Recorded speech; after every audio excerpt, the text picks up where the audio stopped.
Now that's a great train because you're heading to Yankee Stadium, but you pass the X Games while you're on your way. That's pretty cool. So 2 for 1 on this Wednesday afternoon matinee.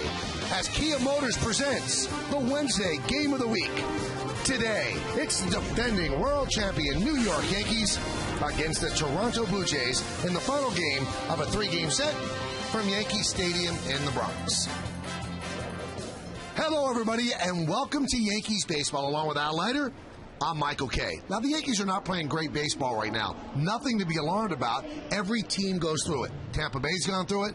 Boston's gone through it. All the teams in first place have gone through it. Yankees right now, Al, they're in the middle of one of those stretches. They are. You know, and if you look at these numbers, they face good pitching, and I don't want to use any alibis here, but the Tampa Bay staff, number 1 in ERA, number 1 in strikeouts. Toronto, second in the league in strikeouts. This is tough teams to face. We saw 2 good starting pitchers during the series. You're right, Michael. They lost 3 in a row. They've done it earlier in the year. They'll get out of this. All right, let's look at today's New York Lottery pitching matchup, and it's a pretty good pitching matchup. Sean Markham's had a good year for the Blue Jays, 10-4, 3.24. Phil Hughes for the Yankees, 12-4, 4.07. Last time out against Tampa Bay, he happened to pitch very well. He did. Unfortunately for Phil Hughes, he was matched up. They had a 2-0 lead in this ball game. Very aggressive. Look, Phil Hughes early in this season was excellent. All-star. Has had some troubles June and July. I think it's a matter of him being aggressive in the zone. But here, Matt Joyce in the 6th inning, a 3-run homer that cost him and the Yankees a 3-2 loss. But I like to see Phil Hughes use his changeup more early in the game. He has been very effective, especially in that last game outside of Matt Joyce's home run. Last 2 starts, not too bad against Kansas City. Picked up a win in that tough loss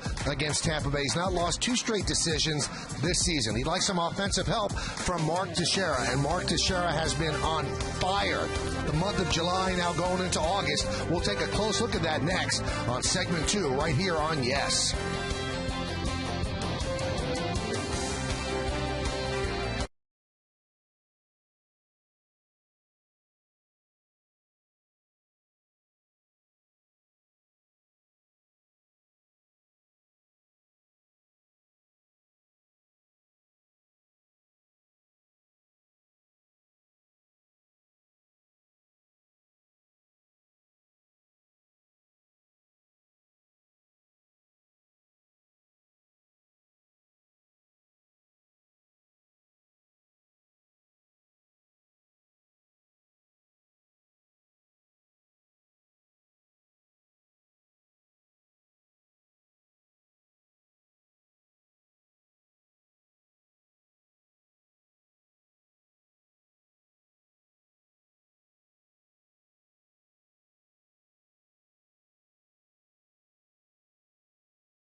From first pitch, Yankees and the Blue Jays, game 3 of this 3-game set. That's Al Leiter.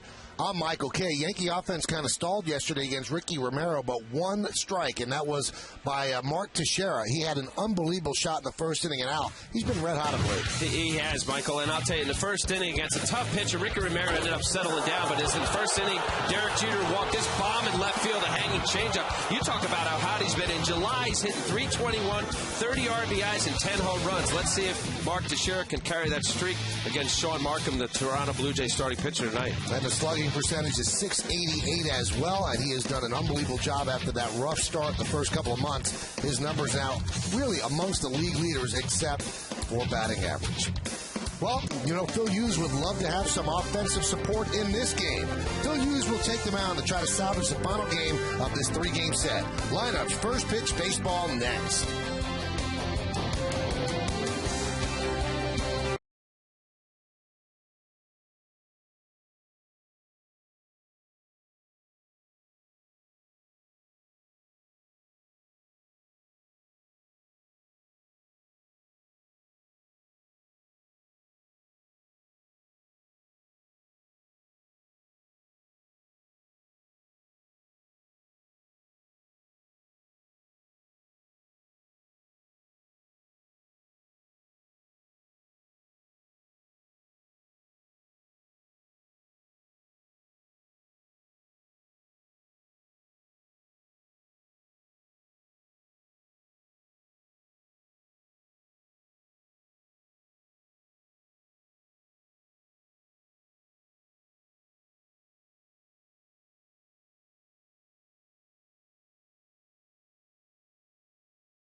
brought to you in part by Kia Motors. To learn more, visit kia.com. By McDonald's. Head to McDonald's for a refreshing large sweet tea on the dollar menu. Price and participation may vary. And by Cabot Wood Stains. Our performance is legendary. Day baseball on Wednesday matinee here at Yankee Stadium. Crowd still filing in. Yankees have taken the field. Phil Hughes taking his warm-ups, and we're going to take a look at the Blue Jays starting lineup, which is presented by our very good friends at Lexus. The Blue Jays, 56 and 51, they're just in the wrong division. They lead off their left fielder, Travis Snyder. Aaron Hill in second base will bat second. Batting third, playing right field, Major League's home run leader, Jose Bautista with 33 bombs. Vernon Wells, 8-game hitting streak, he's in center. Adam Lynn, the DH, will bat fifth. Batting sixth and catching, John Buck. Lyle Overbase at first base, he'll bat seventh. Batting eighth and playing third base, Edwin Encarnacion. And John McDonald, the shortstop, will bat ninth. Phil Hughes on the mound, 24 years old. He'll be making his 20th start against his potent offensive home run lineup that the Blue Jays put out there. You see, the season started off very strong, hasn't been as consistent of late. 109 hits to 107 third innings. Let's take a look at the pitcher's scatter report. No free passes.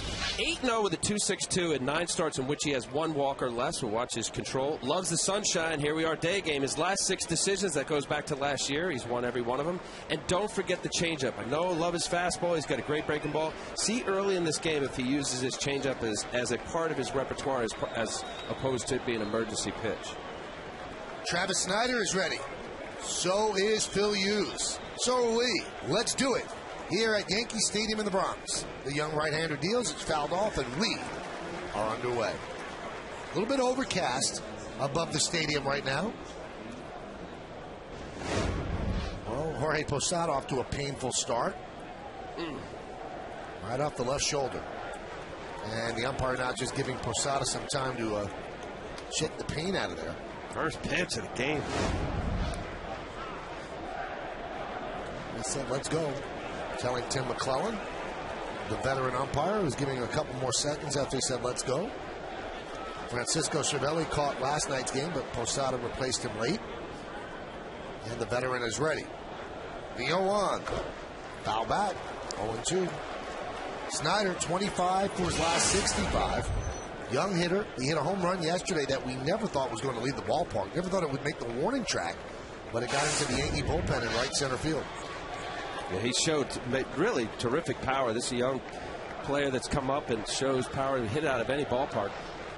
And already, this, as aggressive as the Blue Jay hitters were last night against Dustin Mosley, I just think that this is a situation where Phil Hughes and certainly Posada recognize that. We're seeing already 3 pitches into the game, and you having a team that's not afraid to swing from the on-deck circle. Swing and a miss. Snyder down on strikes. Let's take a look at the Yankees defense behind Phil Hughes. It's brought to you by Mercedes. In the outfield, you've got Gardner, Granderson, and Swisher. That's left to right. Infield, A-Rod, Jeter, Cano, and Teixeira, third to first. Posada's behind the plate, and Phil Hughes is on the mound. Now, talk about an aggressive team. This stat will back it up. The Blue Jay batters are averaging 3.72 pitches per plate appearance this season. Now, that's the 3rd lowest in the American League, ahead of the Orioles and the Royals. Now, what's significant about that, the Orioles and the Royals are bad teams. The Blue Jays are over 500. That's just the way they operate. They're not patient, and they want to jump on the first pitch that they think they could drive, and that's their modus operandi. And that you'll see that with aggressive teams that try to hit the ball out of the ballpark. Their batting average for the league, they're 12th out of 14 in the American League, so that's a combination that you'll see. Lower batting average, and there's been guys that have struggled. This is one of them here. Aaron Hill has had a good series. Here you see the plate appearances Mike's talking about. But last year, Aaron Hill, 36 home runs, 108 RBI. Now, last night, 24 of the first 29 Blue Jay at-bats consisted of 3 pitches or fewer. And that's what they're about.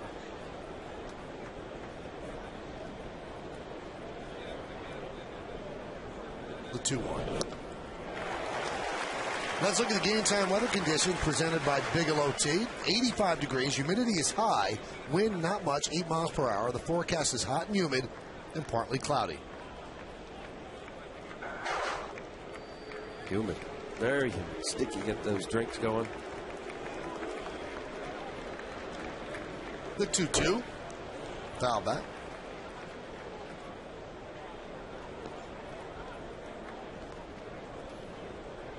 Phil Hughes, a good guy to have on the mound after a New York loss, and the Yankees have had 3 in a row.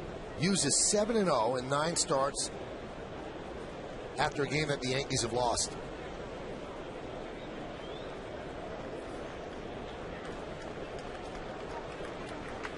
The 2-2.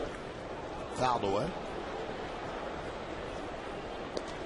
Well, here, Phil Hughes keeping the ball in the ballpark at Yankee Stadium. Of his 16 home runs, 15 of them have been here at the stadium. And during this series, talking about the Blue Jays, they have 167 home runs. Clearly the most in baseball. Line to left field, giving chase Gardner, and he makes the play. So Hill hit it hard, but Gardner got a good jump to haul it in. Hard, hot smash here. Looked like a little hanging breaking ball. Gardner can make up an awful lot of ground with the speed that he has, making that catch easily. I said clearly the Blue Jays are leading baseball. They lead the Red Sox in home runs, 26 more than Boston. Here's Jose Bautista. Good breaking ball for strike. Boy, Dustin Mosley last night, I thought the approach was excellent against Bautista, who leads major leagues in home runs, 33 home runs. Stay away. This is a pull hitter that likes to get extension and hook everything. That's another good pitch. You see how many breaking balls he's going to get here. And I see that. My thought said, you know what? I want to see him drive a ball to right field. Why you'd want to miss anything on the inner part of the plate, as Mitre ended up leaking a little fastball inner half and ended up getting home run last night. That time they did come inside, but really inside. Effectively. Now, you saw Posada get up in the zone. Now, that's a show pitch. If you got a guy, if there's certain guys where you could get out in body line and maybe even a third of the plate, but the danger of missing in with a guy that you know, he wants his ball upstairs again. Now, that's a mistake. Location was popped up. Teixeira will make the play. So a 1-2-3 inning for Phil Hughes. Sometimes you do get away with a mistake. Blue Jays nothing. The New York Yankees coming to bat.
Season. Al will detail that in just a moment. Let's take a look at the Yankees starting lineup presented by Lexus. The captain, the shortstop, Derek Jeter, leads off. Nick Swisher's in right field. He'll bat second. Batting third and playing first base, Mark Teixeira. Alex Rodriguez still looking for 600. He's a third baseman cleaning up. Batting fifth and playing second base, Robinson Cano. Jorge Posada will catch. He'll bat sixth. Batting seventh and DHing Lance Berkman. Curtis Granderson in center field is going to hit eighth. Batting ninth and playing left field, Brett Gardner. Sean Markham, the right-hander, 28 years old. Boy, what a season. He missed last year with Tommy John surgery. Had a little bit of a elbow issue earlier in July. Put him on the disabled list. 10-4, very respectable 3.24 ERA. The hits to inning ratio is excellent. Look at the 28 walks to 125 innings. Outstanding walk to inning ratio. Let's take a look at the pitcher's scatter report. Well, I say strike throw, and we just saw it. The 28 walks, 125 innings. A whip, which is the walks hits per innings pitch, and 9 is 1.17, tops in the league. Good slider, good change. He's going to change speeds all day long. from his fastball in upper 80s down to low 70s with his changeup. Hip, hip, hooray! 7 for 15. Jorge Posada, 4 home runs, a 467 batting average. We'll watch for that matchup. Very excitable scouting report by you. Oh, thank you. We really got into it. Here's Derek Jeter to start it off. Derek, 6 hits in his last 21 at-bats. Shows bunt and takes a strike. The Yankees have had success against Markham as a team, 29 for 81. They're hitting .358 against him. And they also have 8 home runs. Yeah, Jeter's one of them, .353 coming into today. Against the Yankees, 1-3. Those are some relief appearances in there as well. So games started 1-3, 6.39. Here's the thing that would worry the Yankees, Al. Sean Markham has a very, very good changeup. The last 2 pitchers the Yankees have faced with outstanding changeups, they've been completely shut down. James Shields and last night Ricky Romero. So let's see if they make an adjustment. The 0-2, 1-2. Yeah, and also too, there's a Yankees are as good as anybody to wait out a lineup and have good quality at bats, have the pitcher go into deep counts. You know, we saw Ricky Romero last night, as you say, Michael, good changeup. James Shields, not only does he have a good changeup with Tampa Bay, but he also has a plus fastball. Markham will not show that velocity. He'll be in that upper 80 mark. Ground ball left side through for a base hit. There's that changeup right there. So the difference between having to watch for 93, 94, and 89, the Yankee hitters don't really have to respect or honor it as much. Let's take a look at the Blue Jays defense, brought to you by Mercedes. In the outfield, Snyder, Wells, and Bautista. That's left to right. Infield, Encarnacion, McDonald, Hill, and Wynn, third to first. The All-Star John Buck behind the plate, and Sean Markham is on the mound. There's Nick Swisher. Nick hit the ball hard yesterday, nothing to show for it. He was 0 for 4, 3 fly balls to center and a line out to the shortstop. 298 average, having a very good season, an all-star season. Pitch outside. Yeah, in spite of that 0 for 4 night, and you said it, Michael, he did hit the ball on the screws the entire night. 5 home runs, 12 RBIs in his last 13 games. As consistent as any Yankee hitter has been all year long.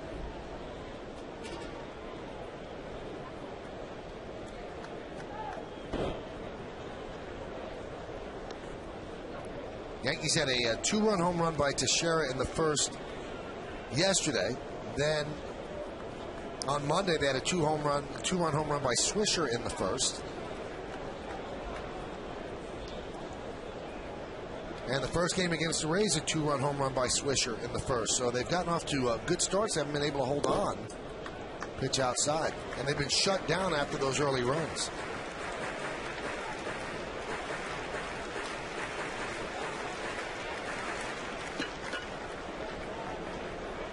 So Kevin Long, the hitting coach for the Yankees, talking about the movement. That's it. We just saw 2 pitches from Sean Markham, 85. It almost has changeup velocity, but those are his fastballs. He will change speeds on every one of his pitches. Like that. 2-1. So 85, 85, and now 80-mile-an-hour changeup. Up in the zone.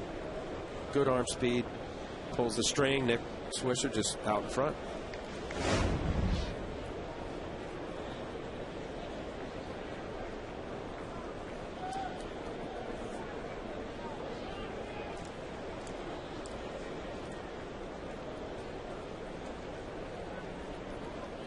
The 2-1. 2-1-2. Now that changeup a little better down in the zone. Anytime you get a pitch down in the zone, once the bottom drop out of that, again Swisher out in front. Trying to stay back long enough. Good pitch.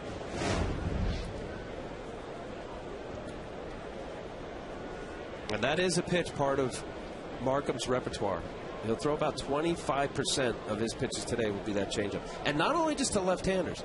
His batting average against the lefties is actually better than it is against right-handers.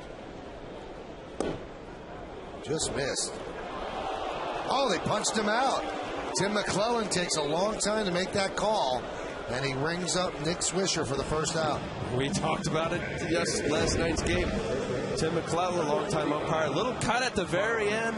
Tim doing his little strike 3 call. Nick Swisher didn't like it. Had the height. You know what's amazing, Al? Tim McClellan umpires in real time like he's on Yesimo. Unbelievable. Here's Mark Teixeira.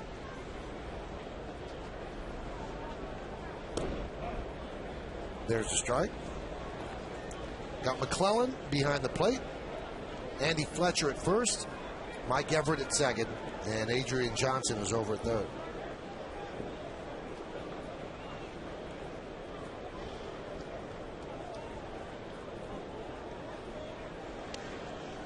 Every time you can hear it at home plate. The catcher and the hitter can hear Tim McClellan call a strike or a ball. But as a pitcher, when you have that little bit of delay and there's a borderline pitch where you thought it was a strike, you do have that hesitation of, what's he calling here? Takes a little second or two. Popped up. Encarnacion shades his eyes and puts it away for the second out. And that's going to bring up Alex Rodriguez.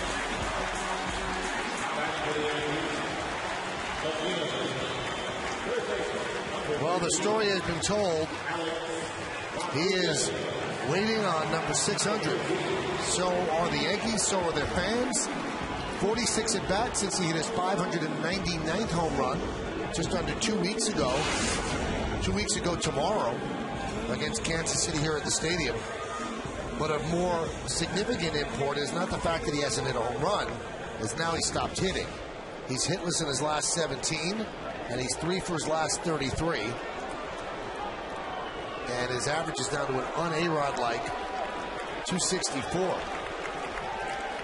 So he needs a hit. Jeter's at first.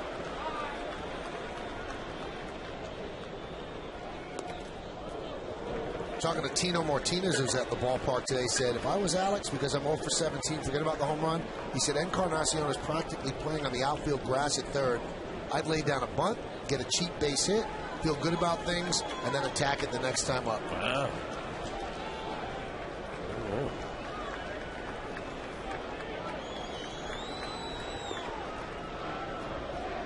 The 1-0. 2-0. Coming inside, watching these Blue Jay pitchers. Bruce Walton, the pitching coach for the Blue Jays, they have pounded Alex on the inside part of the plate the entire series. Brandon Morrow Friday night, much better fastball than Markham. We saw last night with Ricky Romero, left-hander. He's getting the fastballs in, and then that's something here, a breaking ball be running down the way. They have attacked to the zone against Alex. The 2-0. High drive, center field, deep, going back Wells, looking up. See ya! There it is! Number 600, Alex Rodriguez, the youngest man ever to get to 600 home runs. And now one of just 7 big league ball players in the history of the game to hit that many home runs. 600 is a 2-run shot and a 2-0 Yankee lead.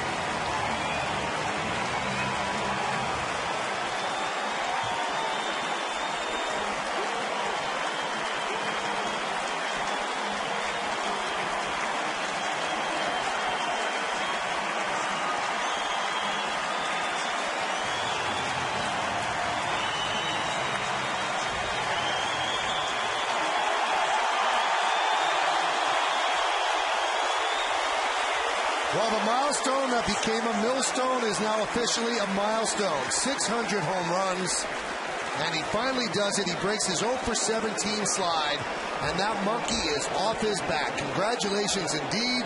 Number 600 is his. I know he's been saying it, hasn't been on his mind, and we've been talking about it, and him not getting the hits. And It's got to be. I don't know how you feel right here watching this, Michael, but what a moment for not only Alex, but the Yankee teammates, how they've embraced him.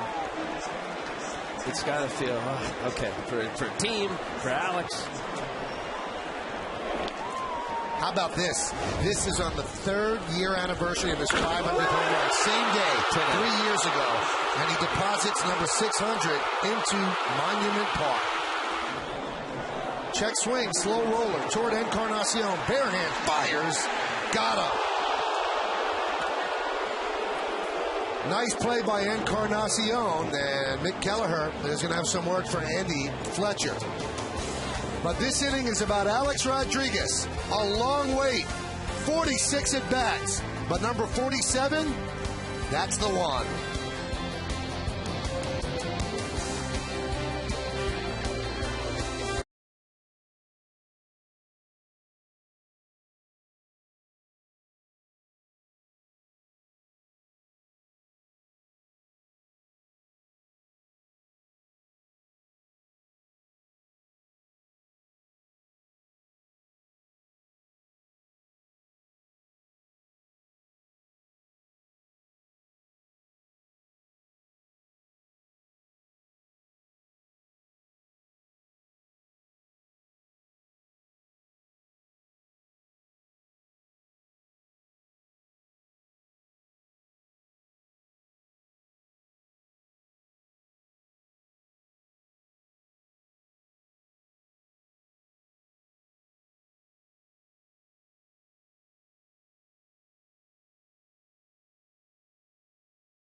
The world is now off his shoulders, so let's take a look on how he got it off his shoulders. Well, after talking about the Blue Jay pitchers coming inside, this was a slider away, his nitro zone going straight away, dead center into Monument Park. Boy, relief, hands up, pitch away, nice approach, driving this ball straight away center field, about 420 feet. Right there in front of the retired numbers, the action, Kevin Long. I think the whole team needed that. Yes. Because I think it was starting to weigh down everybody. It was becoming bigger than the game, and he didn't want it to be that. It's not bigger than the game. He's an important part of what this team does offensively. When he swings like that, the offense is a lot better. And you see how the crowd reacted as it's finally 600.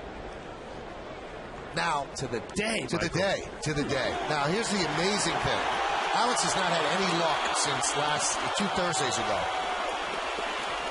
But this, the way he hit the home run, is a little bit of a form of luck. It landed in Monument Park. We saw the security guard pick up the ball. So there's no negotiation. And there's Alex on the all-time list.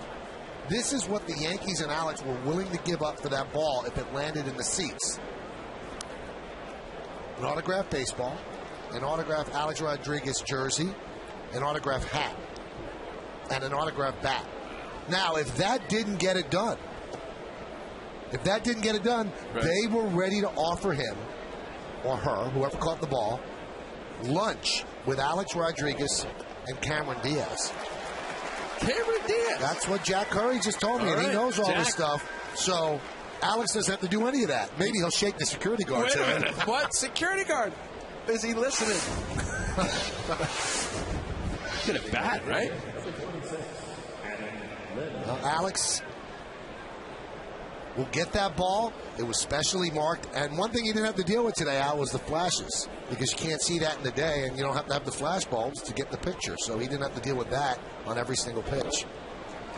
Adam Lynn swings and misses. And this year, of his 16 home runs, now 17, only one of them were in his first at-bat. Now 2.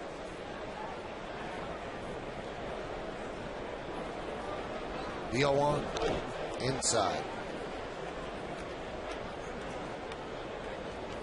Well, he is now the youngest player ever to get 600 home runs. The previous younger was Babe Ruth at 36 years, 196 days. Alex, 8 days past his 35th birthday, so by over a year younger than Babe Ruth.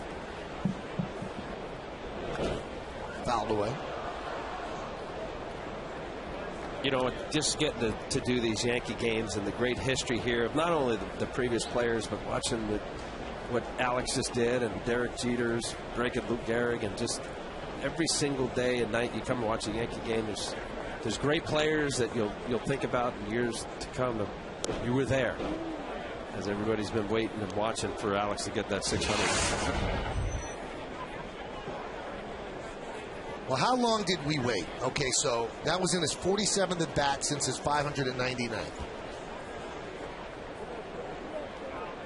Jose Bautista, swing and a miss as Lynn goes down on strikes. Jose Bautista, who leads the major leagues with 33 home runs, he went homerless in 46 consecutive at bats from June 4th through June 20th, so it happens. Alex was 0 for his last 17 coming into that at bat. He has 9 hitless streaks of at least 17 at bats in his career, including 2 this season when he was 0 for 19 and 0 for 17. But he has never snapped any of those streaks with a home run. And today he did, snapping the 0 for 17 with the milestone bomb. So now let's see if the Yankees, who again have a 2-run home run in the first inning, can hold on and break their 3-game losing streak.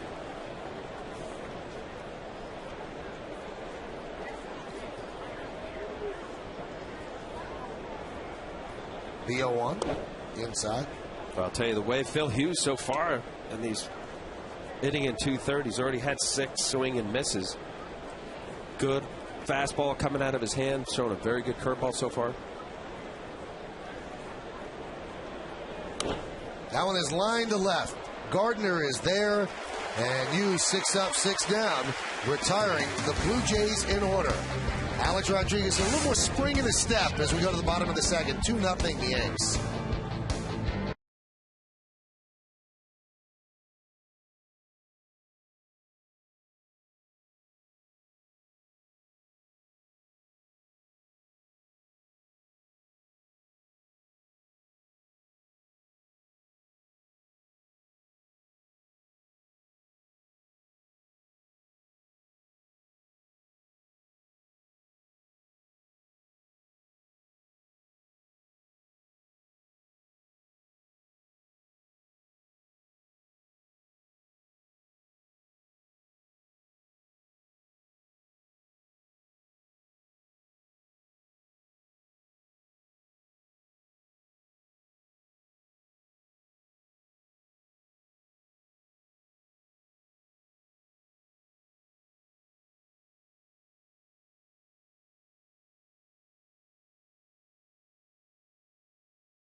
Today. Hey fans, it's time for the Toyota Text Poll. Today's question is, which division race in the National League will be the most fun to watch down the stretch? Hey, you can text your vote to 58772. Standard text messaging rates apply. Is it the East, the Central, or the West? Text us now and tell us. We'll tell you the results a little bit later on. I assume that's American League? No, National. Oh, National, okay. I think it's probably going to be the West. We'll see the Padres holding up. I think it's going to be tight. I mean, they don't have offense out. I mean, they get it done totally on pitching. It's a good question. Cincy, St. Louis, Phillies coming on against the Braves. Ryan Howard, though, goes on the DL.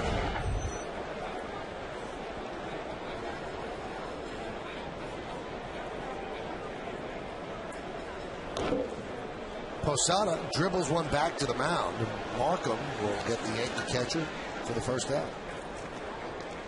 Now, you mentioned Tim McClellan behind the mound, Al. Or behind the plate, I'm sorry. When you were on the mound, do you know what your record was with Tim McClellan behind the plate? I would guess that it was probably terrible. Terrible? No, bad.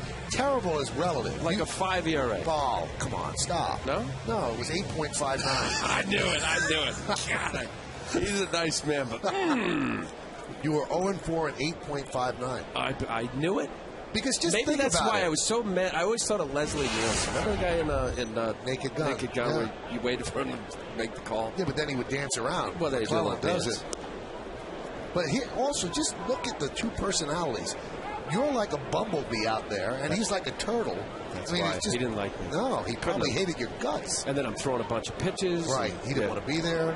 Call strikes. Throw him. Here's Lance Berkman. Pitch inside. I knew it would have been bad. 8. No. 8.59. Let's not forget that extra half run. 1-2. IOTV offers you incredible HD picture and sound. HD is free with IOTV, the official HD service provider of Yankees baseball on Yes.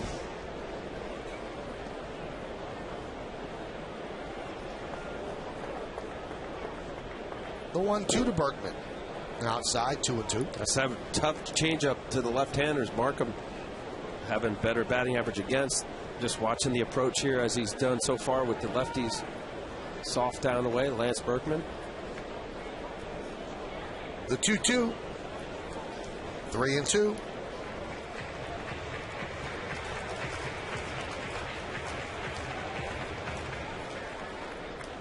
I was talking to Kevin Long, the hitting coach, yesterday about Lance Berkman. It just said, veteran guys that come to new teams, he's been very, very open to any suggestions, hitting, swing, coaching, and Kevin Long is good as any hitting coach in baseball. Had an interesting perspective. When you have certain fields that are tailored for swings, and they have that short porch in that Crawford Terrace in Minute Maid, his swing is kind of patented for that left center field. As when, remember, Mo Vaughn with Fenway Park, and then he went out to Anaheim. So Kevin Long is as good as anybody tinkering with a swing, trying to get him, do certain things to get the ball out in front, maybe drive the ball more to right field than left field. But I just thought, as a veteran guy, you've been around for a long time, and Kevin Long is the same. He's open for anything that could be helpful to help improve his swing. Well, one thing that Berkman told him when he got there, he said, listen, I think I'm okay with my left-handed swing. He said, whatever you want to do with me right-handed, fix it, whatever you want. And it's not often that you see an established veteran who's had really great success say, here I am. I'm a piece of clay, mold me. Yep.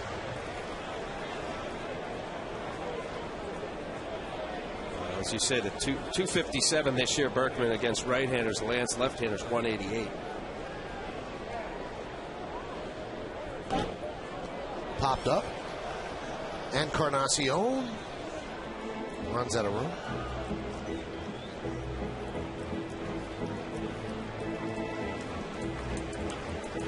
It's so positive, too. And that's what you want out of the coach, Kevin Long. And, speaking of Curtis Granderson, 30 home runs with the Tigers last year. Great fastball hitter. Said, look, there's nothing wrong. Just his approach is good as far as he's concerned. Thinking, with this short porch here in right field, being able to pull some more balls. He said, no, I don't want to pull balls. It's still a left center, right center approach. When major league hitters are hitting at their best, they're not thinking pull or turn on the ball, jerk the ball. And we saw it with Alex, with a slider that was on the outer third of the plate, staying on the baseball, drive the ball over center field wall. That one is lofted to shallow left and over the try of McDonald for a base hit. Well, even though this ball isn't hit hard, the idea of staying on the ball and not pulling off is the only way that Granderson's able to keep his head down. Ball's going down and away. Nice little breaking ball, a backdoor breaking ball, left-handed hitter just out of the outstretched reach of John McDonald.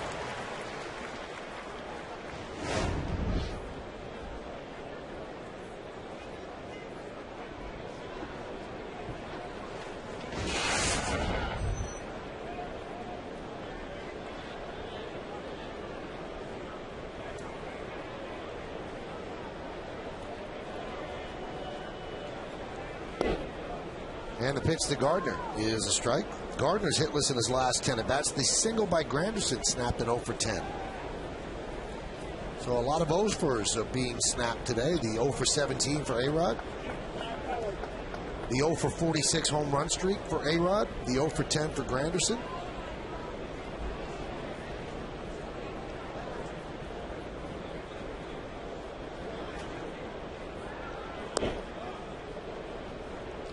There's a strike, count 0-2. You talk about Gardner. I still think, Michael, I mean, this is his area. When he hits the ball hard on the ground, we saw a game last night. Yunel Escobar came up strong, bobbled a little bit, and was still able to beat it out.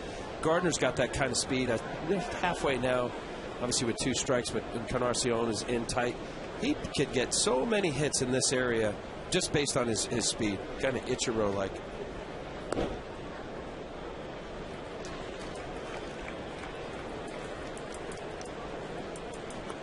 You'll hear coaches say, know thyself. And certainly Gardner's that guy. Use his speed, use the whole field. But I'm so impressed with the way his approach and how he goes about his at-bats when he does think left center field. He's got 20 hits, I think, on the ground. Just the slow ground rollers to the shortstop.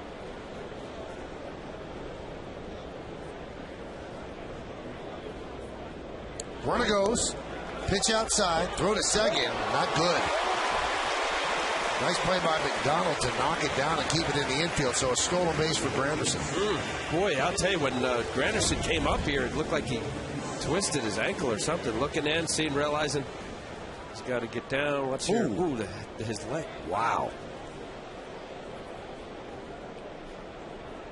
Ball away. Buck, strong arm. And ball leaks over. He's very lucky he didn't break his right ankle.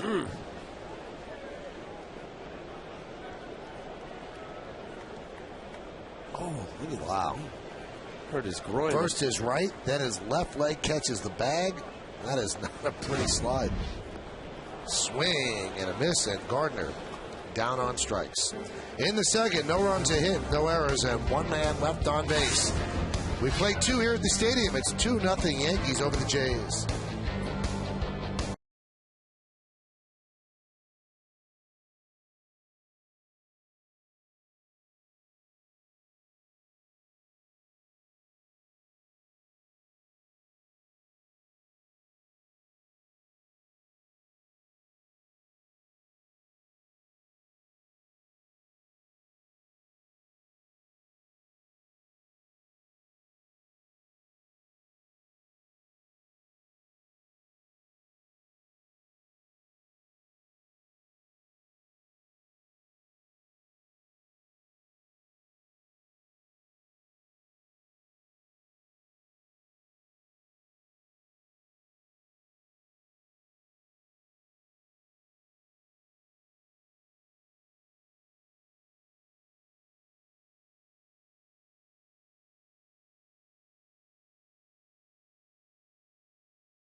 Alex Rodriguez finally did it. A 2-run home run to center field in the first inning, his 600th of the year. And that's the scoring in the game, 2-0. Phil Hughes has been perfect through 2, and he starts off Lyle Overbay outside 1-0. 3 strikeouts in 2 innings for Hughes, 6 up, 6 down. Bottom third of the order for the Blue Jays. 2-0. Lyle Overbay in the final year of his 4-year deal that he signed with the Blue Jays. Not sure whether he'd be coming back next year.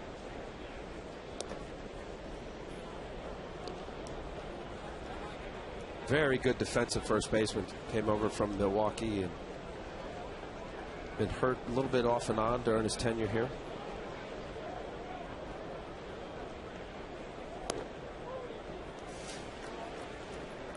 The 3-0 pitch right down the middle, 3-1. And that's about, you know, I see him more as closer to 300, the batting average going down. He's really not a home run guy. Spray hitter, left center to right center field is his best approach. Tell you what, though, if you're going to have a first baseman that doesn't hit 20 home runs, you're going to have to get home runs from a position that you don't normally get home runs from. And they had that with their second baseman, but now he's kind of tumbled. And Lind. Yeah. Adam Lind, between both of them, they had 35 home run, 36 home run respectively. Here's a 3-2. And Overbay walks. Top of the third inning, we talk with Jack Curry, who's in the third base camera well. Hi, Jack. Hey, Michael, I've been on the run. I ran out to center field to talk to the young man who retrieved Alex Rodriguez's ball. His name is Frankie Babylonia. He's worked in security for the Yankees for 2 years. He's 23 years old. He's from the Lower East Side of Manhattan. And, Michael, he's on cloud nine. He said it's one of the coolest things that's ever happened to him. Now, did he just hand the ball over already, or is it still in his possession? Oh, no, the ball, by the time I got there, the ball had long been handed along. He said he gave it to one of his supervisors. Here's the interesting twist on it, though, Michael. He doesn't normally work that post in Monument Park. He was filling in for another young man, Ariel Mendez. So while Ariel was on a break, Frankie got the chance to play the starring role and move in there and scoop up that baseball. Now, the information I gave about the deal that the Yankees were willing to make for the 600th ball, where did you hear that stuff, Jack? And the lunch with A-Rod and Cameron Diaz, that's the one that stunned me. Well, you know I can't give up my sources, Michael. You're a reporter, but that was definitely one of the things that was floating around. And as far as Frankie goes, he said, and I know this would be the obvious question, his colleagues were teasing him and saying, did you ever think about running off with the ball? And he said, absolutely not. I love working for Securitas. I love working for the Yankees here. He said, I knew what my instructions were. Get that ball. There's a line drive to left field. First base hit for the Blue Jays as Encarnacion with a single. Well, that is the thing to do. And you wonder, maybe the guy get a little promotion, a little something in the envelope. I don't want to do that, but it is a nice thing that he picked up the baseball, and it is probably a big thrill. He got on camera, and you said his name. It's a pretty cool thing. Yeah, he was very excited, and all of his colleagues were congratulating him. And a very soft-spoken young man, Michael, and you could tell that it was a big moment for him. I asked him if he's ever met Alex Rodriguez, and he said within his posts he has seen Alex walking around the stadium, but he has never met him. I said, I have a feeling, I don't want to speak out of school here, but I have a feeling you might meet him now. There might be a handshake in order. I bet you Alex gives him a bat or something like that. Why not? What's a bat to Alex? That would be cool. Absolutely, it would be. So you think this is a big relief for Alex? Obviously, I think that it had started to weigh on him and weigh on the team, Jack. Yeah, there's no doubt, Michael. When you and Al were talking and you said that as soon as you mentioned that, I agreed with you that this has to be a relief for them. This was kind of hanging over them. There was a statistic that someone mentioned this morning that since this pursuit started, the Yankees have actually lost 5 games in the standings. So I'm sure the Yankees are all relieved to have this over. A-Rod being the one who's the most relieved. I had the chance to interview Willie Mays about a week ago, and he had gone 21 at-bats from 599 to 600. He said once Alex gets to 600, he said, watch, I bet you he takes off and soars. I bet you the home runs come a lot easier after that. Here's the 0-1 to McDonald. So, I mean, you're amazing, Jack. Just dropping names like, I was talking to Willie Mays 2 weeks ago. That's pretty cool. Willie Mays was great. He was a little cranky when he first picked up the phone. I will tell you this. I mentioned Arthur Richmond, the former Yankee executive, and Willie Mays, as soon as I mentioned Arthur's name, that was my shoe-in. I told him I was friends with Arthur. I even was honest with him. Arthur gave me the phone number. He gave me the phone number about 7 or 8 years ago, so Willie was cool after that. Fly ball, center field. Granderson is there. Overbay tags. He's going to go to third, and the throw comes into second. And that, of course, is the late Arthur Richmond, who passed away last year. So good stuff, Jack, and we'll talk to you on the postgame show. Thanks a lot, guys. All right. That's, when you're covering baseball, you could be covering politics, and you could be talking about, Franklin Roosevelt or something like that. You don't have the opportunity to pick up the phone call and get him. Jack Curry just picked up the phone and talked to Willie. I mean, Willie Mays is. I mean, some might argue he's the best player of all time. Sure, he's certainly in the discussion. How about just the call out of the blue like that? He's a little cranky. Who are you? Sorry, Mr. Mays. Here's Travis Snyder. Runners on first and third with 1 out. 2-0 Yankees, top of the third inning. Swing and a miss. Count 0-1.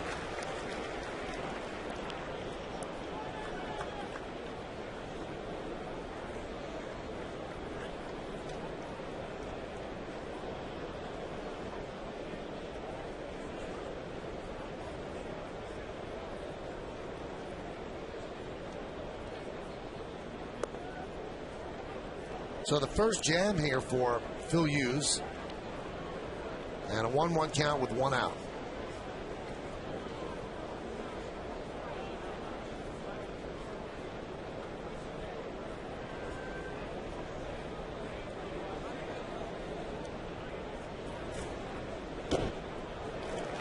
One and two. Right by him, missing his location. Trying to get out on the hands of Travis Snyder. Gets the fly ball. Anytime you have 1 out, you're 1 pitch away. Double play ball to get out of an inning. Big swing from Snyder. Saw him hit the ball out of the park on a changeup last night for Dustin Mosley. Let's see if he keeps attacking inside part of the plate. Long swing from Snyder. The 1-2 popped up. That's not going to get a run in. Cano is right there, and he'll make the play for the second out. So Hughes is 1 out away from working out of this jam.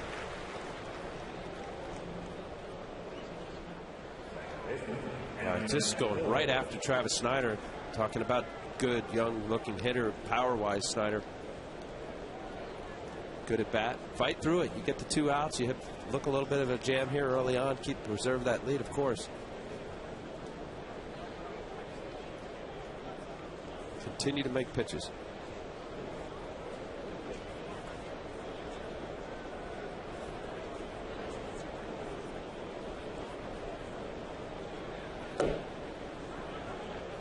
Count 1-0.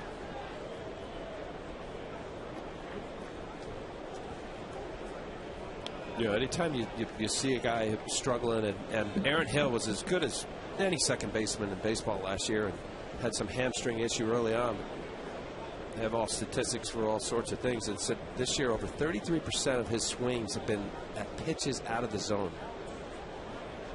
Pitching coaches and pitchers know that. You don't have to throw him a strike. And that's part of the struggle of any hitter. And that's part of the cat and mouse of pitching and hitting. Get a strike and expand the zone if you could. And when a guy's struggling, as Aaron Hill has done this year, make him hit your pitch.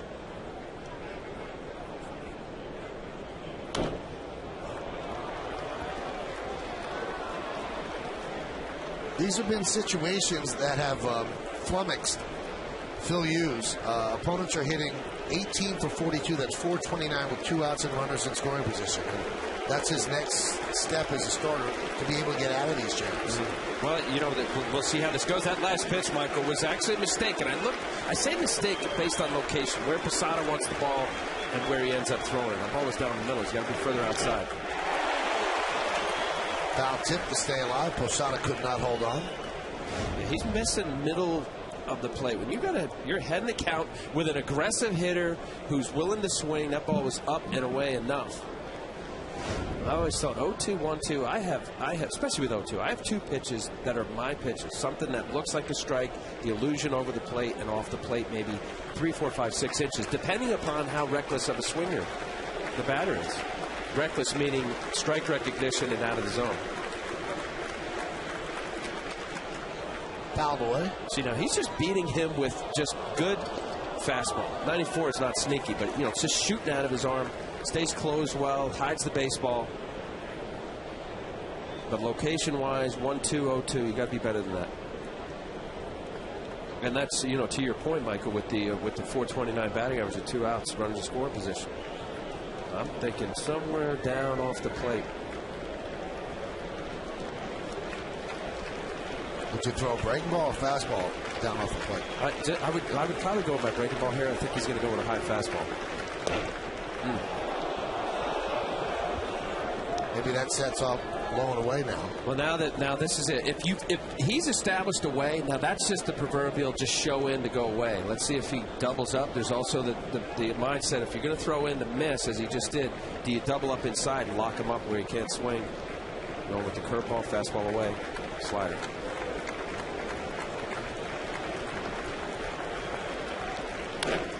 Grounded to Alex Rodriguez. Backhands. Goes the short way, and Hughes works out of trouble.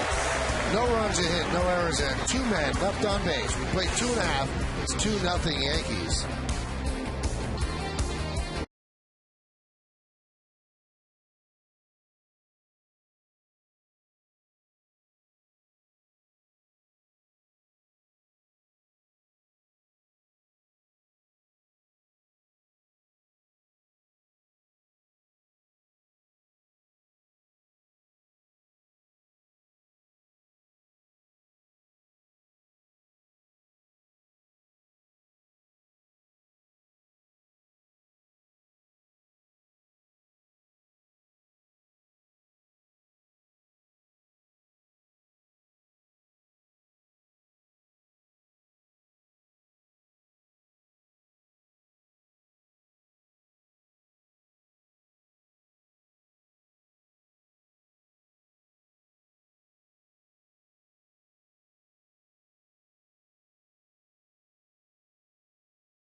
Enjoy the journey. Tomorrow's an off day. The Yankees will enjoy that. Then the Boston Red Sox come to town. 4 games Friday night, Saturday afternoon, Sunday night, and then Monday at 2:05. Mark those times. Then the Yankees hit the road 2 in Texas, and then 4 in Kansas City against the Royals.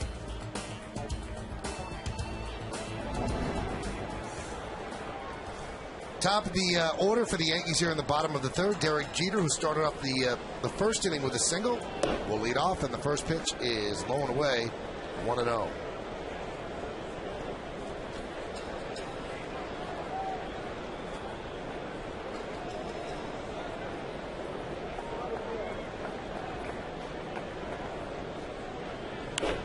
Hot shot, past the diving, Encarnacion, and down the left field line. Snyder fields in the corner, fires to second, but it's wide. It's a inning-opening double for Derek Jeter.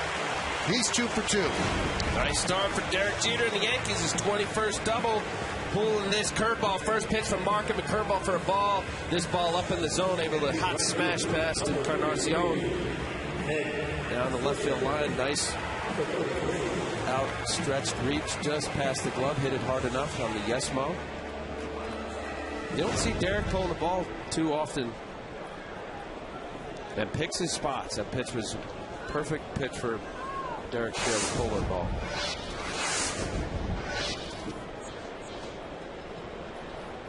Here's Nick Swisher. He struck out in the first inning.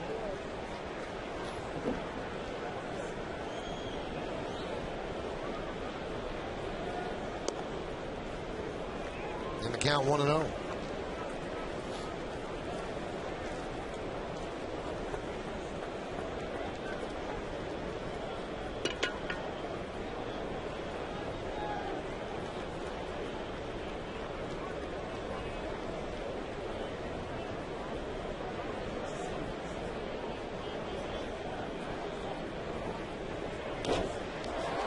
High pop-up. Snyder coming on. 1 away. You see Nick Swisher just upset about that. the frustration for left-handed hitters against Markham with that they have to look for that changeup out of his hand. It looks like a fastball. Now this is a fastball. It's 85. One previous pitch, changeup for a ball. You could see his frustration. That ball was just enough tail away. Unusual for the way Sean Markham, as a right-handed pitcher, has much more success against a left-hander. It's usually the opposite. Coming in today, lefties are batting 191, righties 301.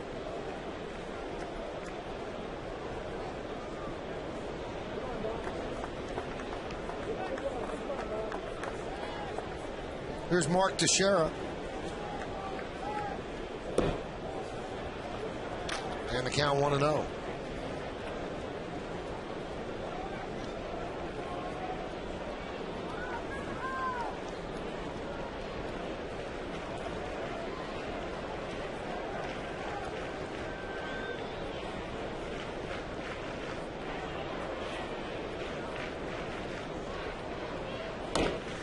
Grounded foul. Hey, 1-1. Michael, you know as well as anybody, during the course of a year, the Major League batters, they get around 600 at bats if it's a healthy full season. And Mark Teixeira, struggled early on. I mean, everybody talk about he's always had historically in his career a bad April. But part of the change of what's been helping him is that he's widened his stance. I talked to Kevin Long. His base is a little wider from left to right, and he's a little more open. And his leg kick is more of a one-part leg kick as opposed to pick it up and move it too far toward home plate. And that has helped him get a little more balance. See how far open he is? He gets it. He picks his foot up, puts it down, quick snap throw to second base. And as his hips are cleared, and then when the pitch is coming, it's kind of a one direct quick movement toward the plate. Obviously, he doesn't hit that way, stayed open the whole time. And it has helped, but it's part of that, the constant adjustment. As great a player as Mark Teixeira is, you make changes. That one is lofted in right center field. It's going to be trouble. It's a base hit, and it goes to the wall. Jeter will score. It's an RBI double for Teixeira. It's 3-0 Yankees.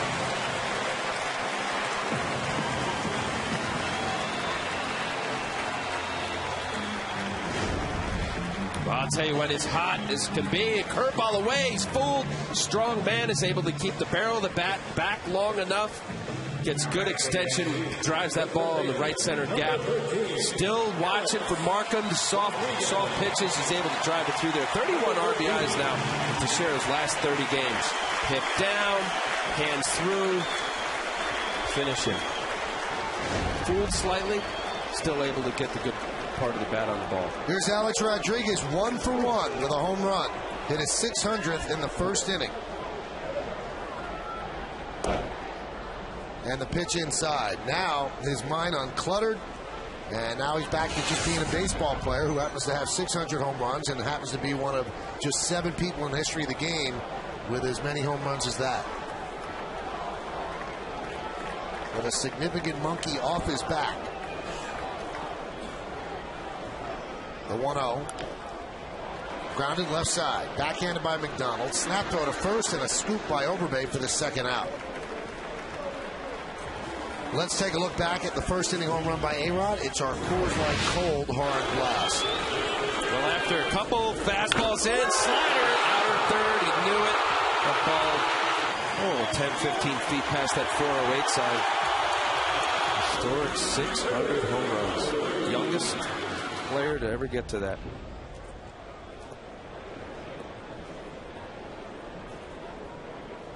A-Rod's first inning home run was his 203rd home run with 2 outs and his 110th home run in the first inning. How about that? Over a sixth of his home runs have come in the first inning. And this year, that only 2 of the 17.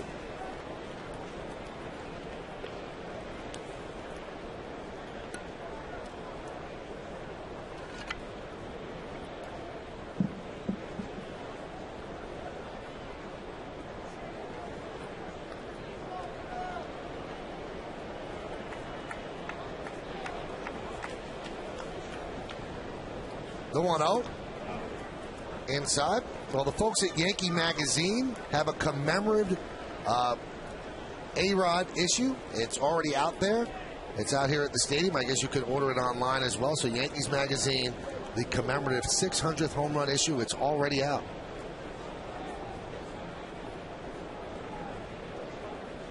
I'm told it's just here at Yankee Stadium.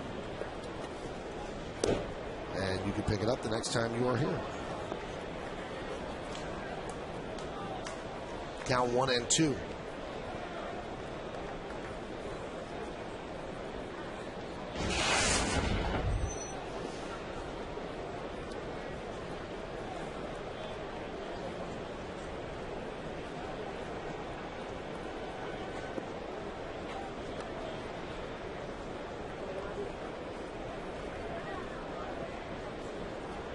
Oh, he doesn't give him. Did he give him timeout? I didn't see Tim McClellan give timeout. We saw that earlier in the year with Angel Hernandez, umpire. Markham ended up just stepping off.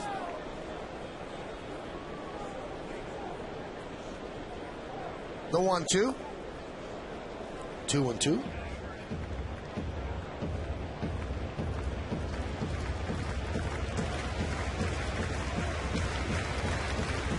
Part of the whole quicken the pace of baseball games up. I don't know how well that went over.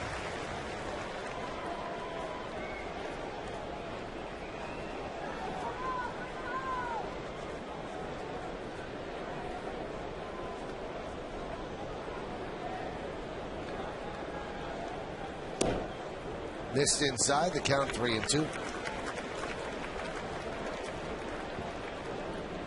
We're in the third. Yankees lead 3-0, trying to snap a 3-game losing streak. And Posada waiting on deck.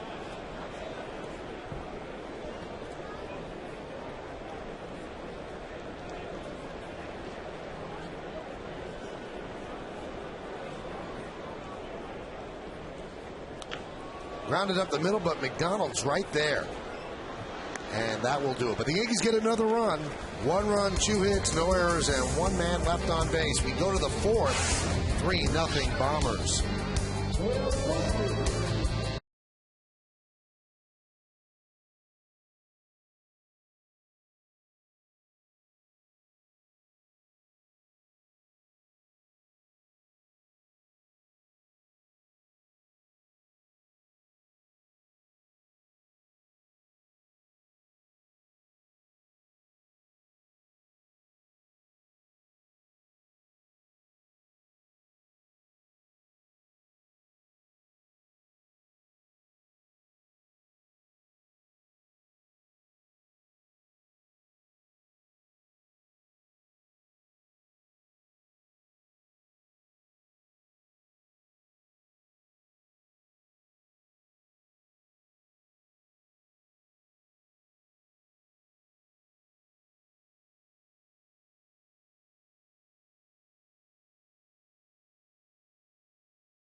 State Smokers Quit Line Quiz. Here's a question.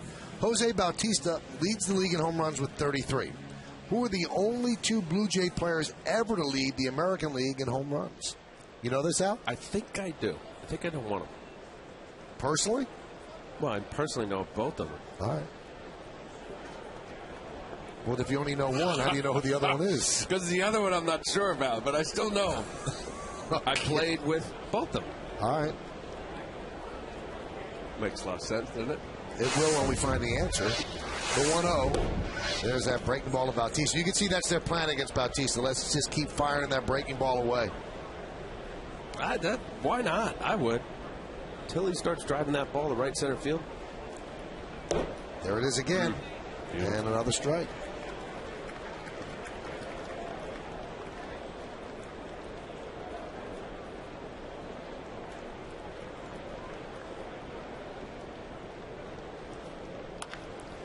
Grounded left side, through for a base hit.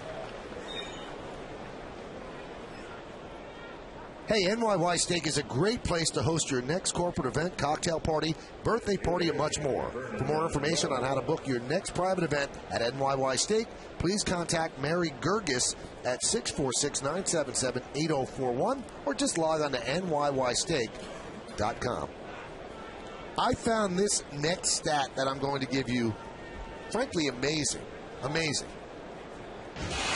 Now, the Blue Jays have 167 home runs, and that's the most in the big leagues. Okay, great. That's not amazing. Here's Vernon Wells, who has 22 of them. Now, that's 75 more home runs than they've allowed this year. Now, I didn't think that was amazing until it was put into perspective. That's the second largest differential for any team in Major League history through the first 107 games of a season. Who's the team that has the largest differential? The 1927 Murderers Row New York Yankees, who had 83 more home runs than their opponents. That's unbelievable. So what that means is you got a power-hitting team and a pretty good pitching staff that's keeping the ball in the ballpark. And a staff here that's second in the American League in strikeouts. So they're keeping the ball in the ballpark, and they're getting strikeouts.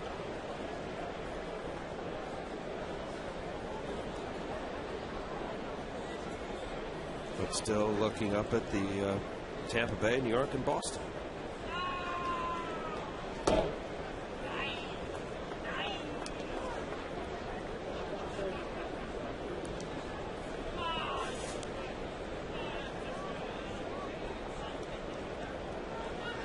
You know, and I think for Toronto, and they really, it was really the blueprint, I think, of all baseball teams back in the late 80s, early 90s. Wells fouls it straight back here and under our booth. In so many ways, in player development, etc. And the drought that they've had, and I think it definitely plays on the mindset of this ball of Toronto, and you certainly could include Baltimore. But what Tampa has done to now push the mighty Yanks and the Red Sox has to give a team like Toronto the hope and the thinking that, you know what, we are a player or two away to legitimately compete with the Yankees, Red Sox, and now you throw in Tampa Bay. And I think their general manager, Alex Anthopoulos, is really doing it the right way. He's reluctant to trade away a couple commodities in the bullpen, especially here with Scott Downs and Jason Frazier. Had offers for Jose Bautista. He has control of Bautista next year. All he has to do is offer him arbitration. They're not far off. Talking to Bruce Walton, their pitching coach, I said, geez, you know, you trade Roy Halladay, you know, did you really think you compete as well as you had? I said, absolutely. We took it as a pitching staff as a whole. High fly ball, center field. Granderson is there. He makes the catch. Tagging is Bautista, but he just draws the throw. Well, this weekend, the Bombers host the Red Sox here in the Bronx, and yes, has expanded coverage starting Friday at 6 with batting practice today, and then the pregame. Then after the game on My 9, turn back to Yes for the W.B. Mason postgame. And Saturday and Sunday, get complete postgame coverage with Yankees extra innings right here on Yes. These are the probables. Buchholz had a great year against Vasquez, Lackey against Sabathia, Beckett against Burnett. Wow, and Lester against Mosley. I'm looking forward to that series. That should be fun. Well, pitch outside to Lynn. Beckett part of a little brouhaha last night with Cleveland. Got ugly. Yeah. I mean, you never see Terry Francona, the manager of the Red Sox, fired up that way, and he was really ticked off.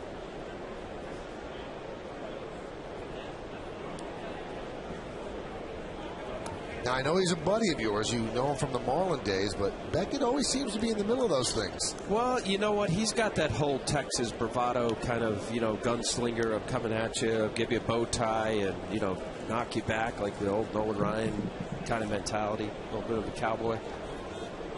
Yeah, he's not afraid to come inside. Shelley Duncan, former Yankee, was right in the middle of it. I don't know if I'd want to fight Shelley Duncan. The 2-0, 3-0.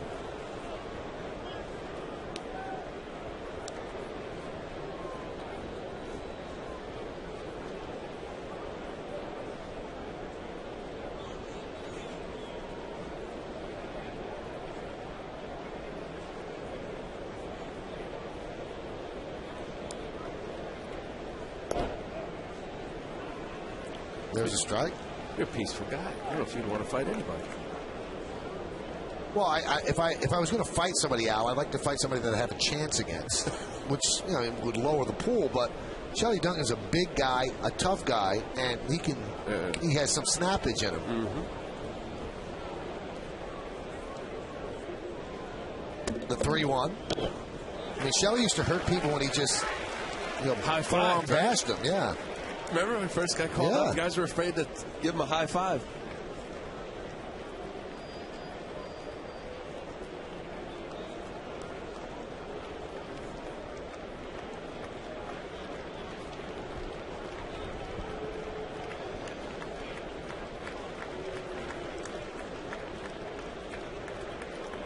And he walked him. Now, Hughes is pitching well, Al, but one thing that's getting away from him is his pitch count. He's at 67 right now with 1 out in the 4th inning. Yeah, and on a team that really has shown a willingness to put the ball in play.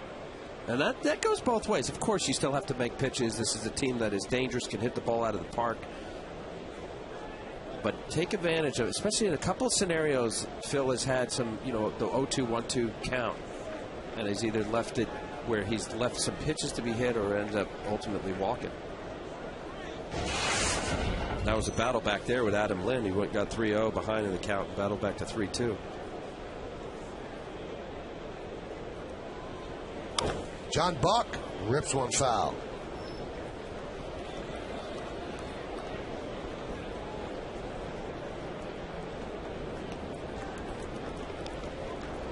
All you do is be a little kid sitting in that section, you're going to get a ball. Very neat. And he's next.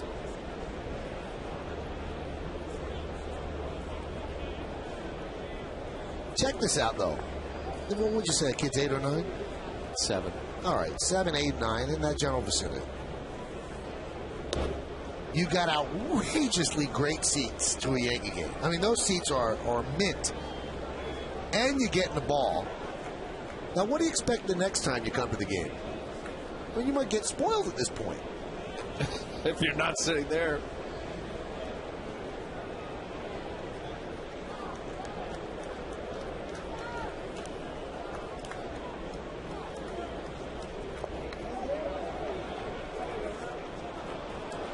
Little half swing. Eddie Fletcher, first base umpire, didn't think Buck went.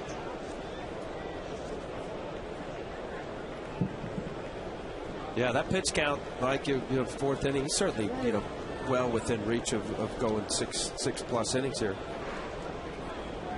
Very good ball strike ratio.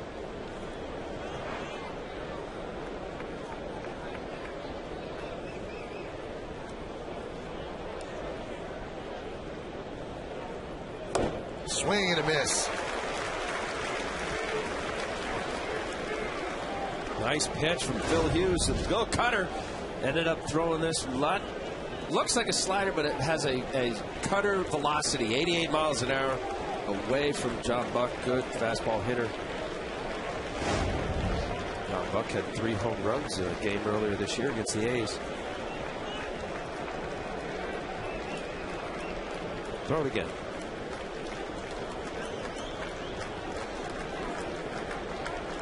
Swing and a miss. Got him. Puts him away with a 92-mile-an-hour fastball. Got a very good fastball hitter in Buck. Now this ball ends up middle of the plate, just beats him. He's dropped the bat while he's doing it. That cutter swings through it, looks like a fastball, has great late movement, and then that ball just by him at 92. Did the cutter turn your career around? Absolutely. It saved my career, and it prolonged it. I threw the cutter.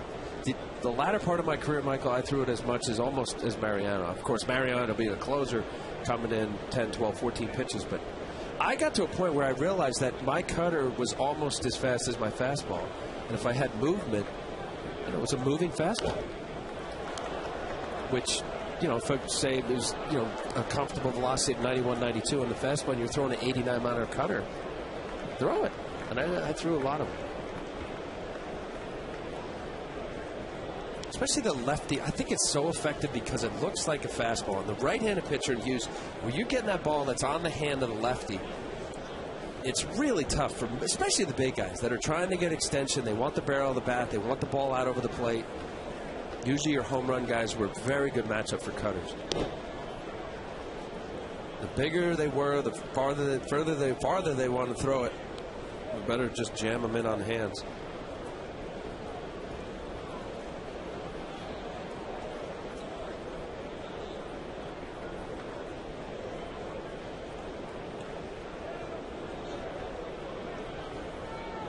Lights are on here at Yankee Stadium because of the overcast sky. That one is driven to right field. It's going to be over the head of Nick Swisher and up against the wall. Scoring is Bautista. They're going to hold Lind up at third. An RBI double for Overbay. And the Blue Jays are on the board. Yankees now lead 3-1.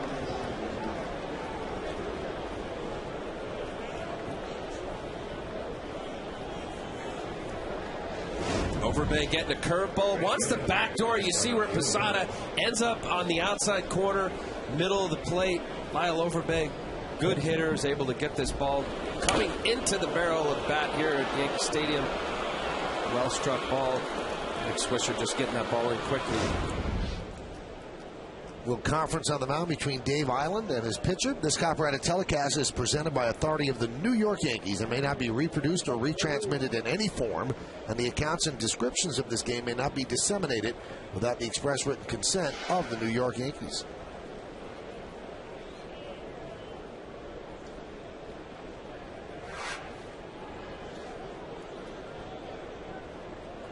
No action in the Yankee bullpen. Hughes' pitch count, as you can see, is at 75. And here is Encarnacion. Pitch is low, 1-0. Blue Jays could be a base hit away from tying this game. 3-1, top of the fourth.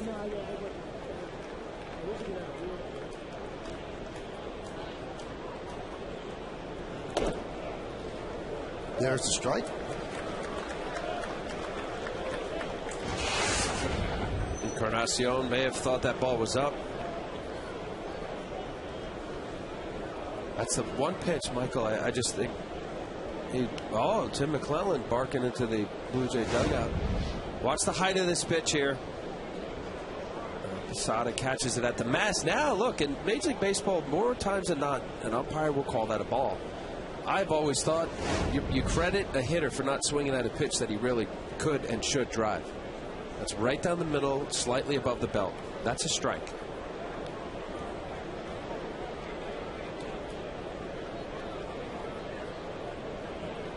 Second and third with 2 outs. The 1-1. Missed outside, 2-1. Now Encarnacion is dangerous, Al. You got first base open, and the lighter hitting John McDonald is on deck. I'm not saying he's going to pitch around him, but I don't think he's going to throw anything over the plate. Well, with 2 outs, I mean, you said it. Certainly home run potential, no question about it. Just stay away. He's cutting the ball on the outside part of the plate this entire bat. And now it's 2-2. 2 balls, 2 strikes, 2 outs, 2 on. Yankees up by 2.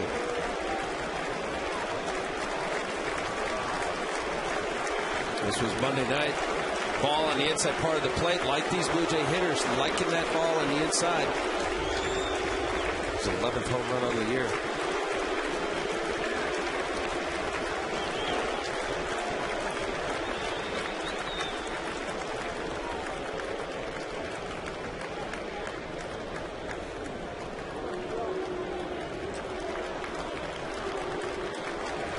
The 2-2.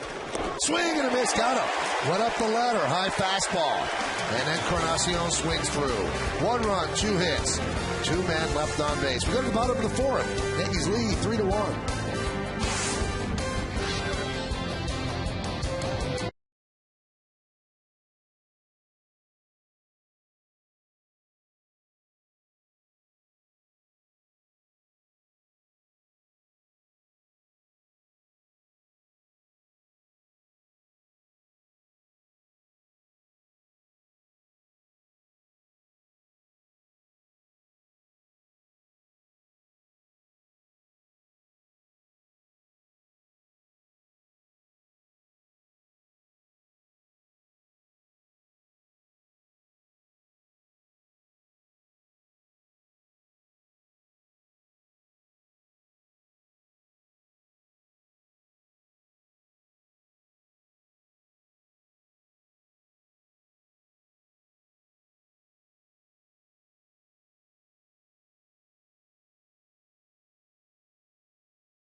Smokers quit line quiz. Jose Bautista leads the league in home runs with 33. Who are the only two Blue Jay players ever to lead the league in home runs? Who are they, Al? George Bell, Carlos Delgado. Oh, man. One guy you got traded for. I don't know if you know Fred McGriff. Yeah, I played with Freddie. That was close. You got both wrong. George Bell, he was MVP that year, remember? I thought he had like 50 home runs. Yeah, I guess we're wrong. Here's Jorge Posada.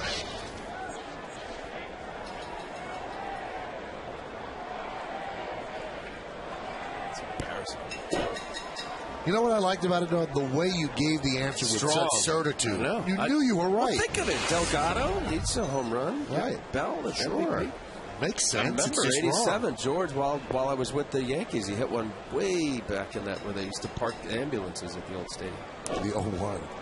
Lofted to shallow center, coming on as well, still coming, and there's one away. Jesse Barfield got a nice hand here at Old Timers Day. Jesse, what a nice guy. Great guy. Yeah. I mean, the only thing that Yankee fans hold against Jesse Barfield is it cost them you. Right. That was a tough time. Yeah. April 30th? Was it? Or April 29th, I always thought. You were the beat guy for the Post. Yeah. Millie was crying. Yeah. Young lady was crying, holding onto Al's leg in the players' parking lot as he was bringing the box with his stuff, all of his belongings out. I thought Al had a tear in his eye, but he claims to this day he doesn't, or didn't. Yeah, it was upsetting. Your first organization, grew up nearby. You're 23 years old, or how old was I? 21? 1989 is 23. how old I was 23.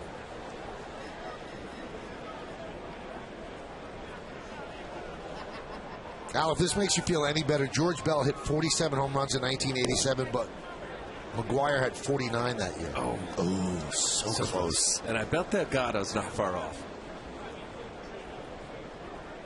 And the MVP that year. That's right.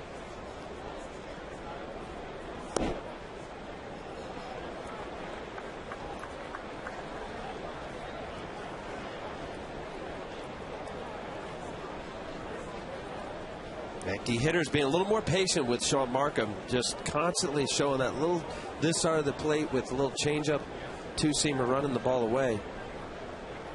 Looks like another sinker. Another strike and a count 3-2.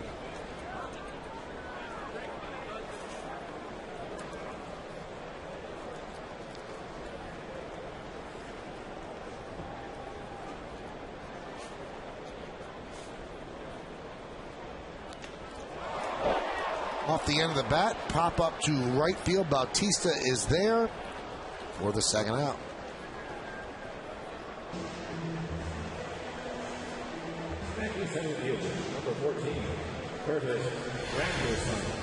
And that's going to bring up Curtis Granderson. Granderson single to left, little blooper over the shortstop's head. That was in the second, breaking an 0 for 10 for him, and then stole second. Well, only 56 pitches in, but so far, watching what Sean Markham's done, staying away, has really barely come inside to stand up these Yankee hitters. Why should he, especially with the right field porch here? The approach for these left-handers especially, just try to think left center field. You could either get the fastball run away or the changeup. Markham, I said, 191 against left-handed batters coming in today. And because of that pitch right there. Now, if there's a pitch that I could, well, I never had a good changeup, but I would teach a changeup to every kid. It's such an effective pitch. It looks just like the fastball out of the hand. Here it comes again. But everybody I've spoken to, including Mariano and you, who threw cutters for a living per se, it's very hard to throw chains because your hand is in a different spot. Because exactly right. When you throw a cutter, your hand turns in like a curveball or a fastball, four-seamer. But a changeup and a two-seamer, especially changeup, you have to pronate your hand to go out, almost like a screwball. Swing and a miss, and Granderson is down on strike. So 1-2-3 inning for Markham against the Yankees. We go to the fifth. Yankees are leading this one 3-1, I guess.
7th, and then on the postgame with Jack. Hey, traveling this season?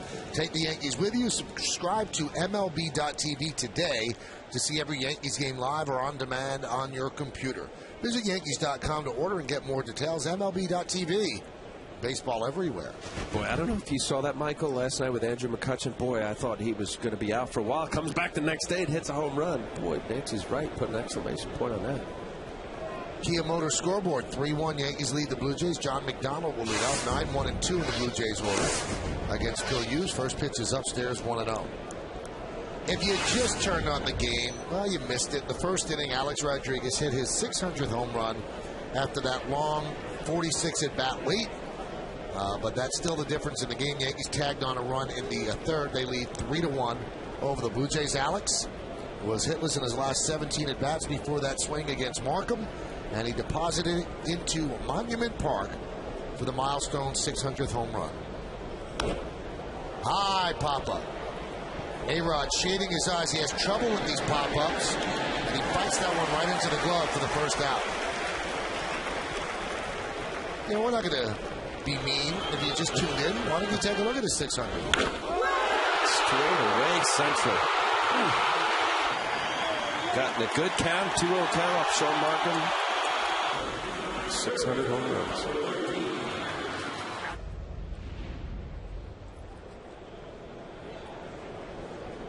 Fastest in games. He's second behind Babe Ruth. So he's younger than Ruth, but remember, Ruth, his first couple of years of his career, he was a pitcher with the Red Sox and didn't get a chance to hit as much as he would have as an everyday player.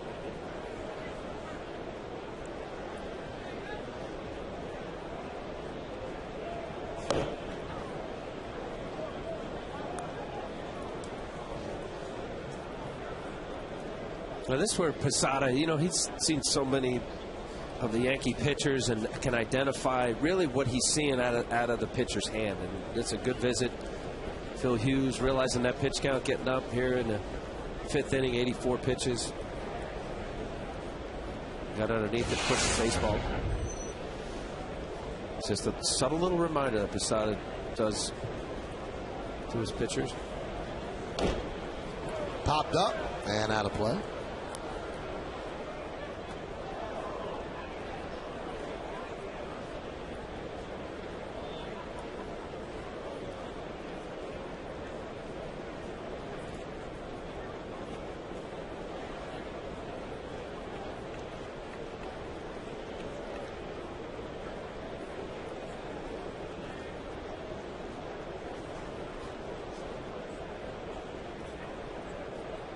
The 2-1.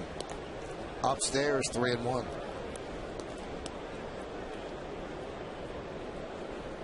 Yeah, just watching Phil Hughes here, just making sure early in the game that you had good tilt. You get underneath it. Usually what happens for a pitcher is you get tired and you push the baseball. So Posada came out earlier. Popped up. Granderson for the second out.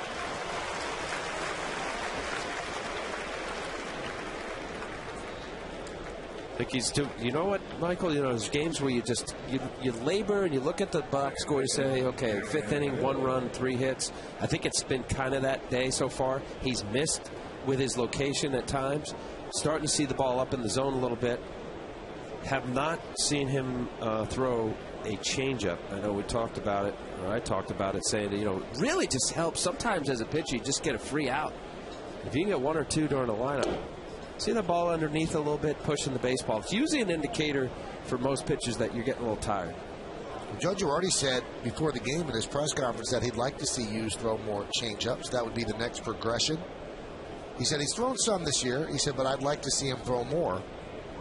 But then it comes back to what we were talking about before, Al. If he's going to depend on the cutter a lot, maybe it's not reasonable to expect him to be able to throw a changeup well as Dave Island comes out. Probably seeing the same thing that you saw, Al. Yeah, he's getting underneath it.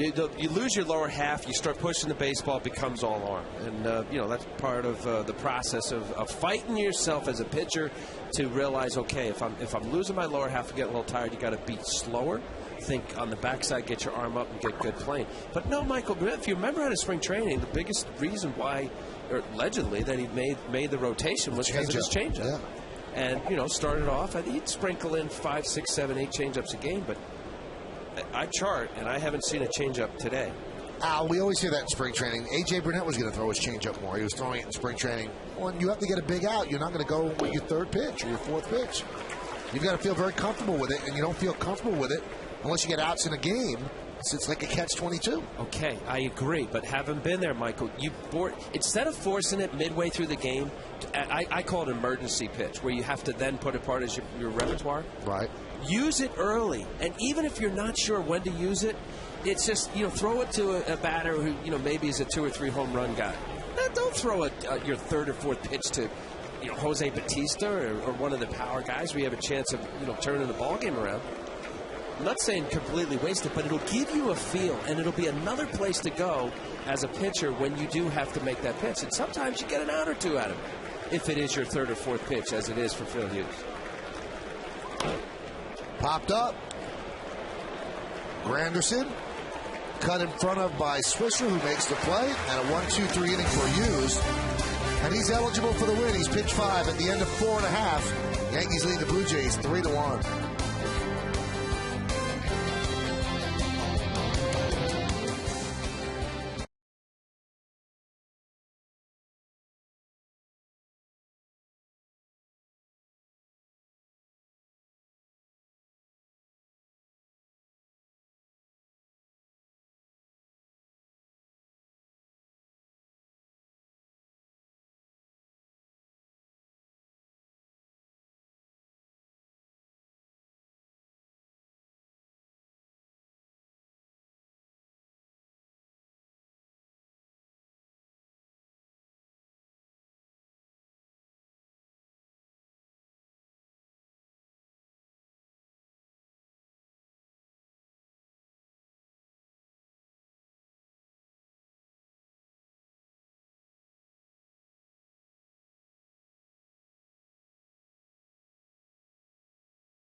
Yankees are leading 3-1. A 2-run home run by A-Rod in the first, his 600th home run, an RBI double by Mark Teixeira in the third. And that's the scoring against Phil Hughes, an RBI double by Overbay in the fourth, and that's it. So a little bit of a pitcher's duel developing here at the stadium. Markham, in his last 3 starts, 3-0, 2.04, so he's pitched very well. And now here's Brett Gardner to lead off. Brett struck out in the second. He's 0 for his last 11. Pitch is low. As we thought, Michael. Looking at a matchup of 2 guys having good years, 12-4 Hughes, 10-4 Markham.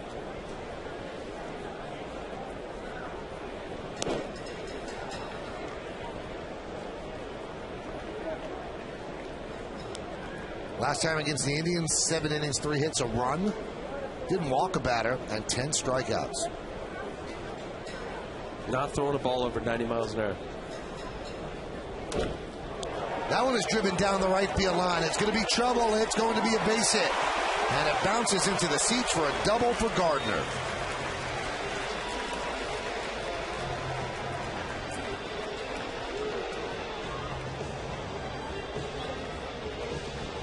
Brett Gardner getting out in front of this fastball, ends up being middle of the plate, driving that ball with a ground rule double, his 10th double of the year. Whoop, watch out. Oh. Inner hands. He ended up throwing the ball up to her.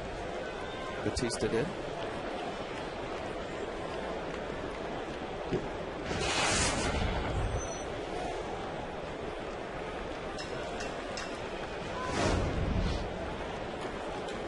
This time she catches it. Here's Derek Jeter, who is 2 for 2. And he bunts. Third base side. It's a beautiful bunt and a base hit.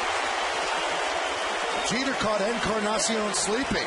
So Jeter is 3 for 3. The Yankees have runners on the corners, nobody out. Multifaceted player here, gets it out early enough, as Michael said. Encarnacion playing well. He's playing even with the bag. He just is fantastic bunt. Quick enough for him to try to make a good throw. Not able to do so. Derek Jeter hustling down the line, smelling a hit.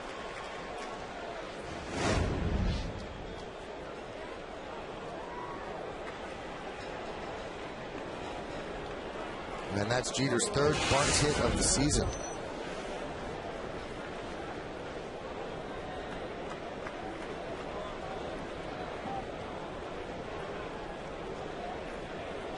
Well, early in the count. Now let's see if there's any balls here where Nick Swisher could get a pitch to drive. And obviously, he'd love to get a hit with a productive out, fly ball deep enough. Not even have to be that deep with Brett Gardner's speed at third base.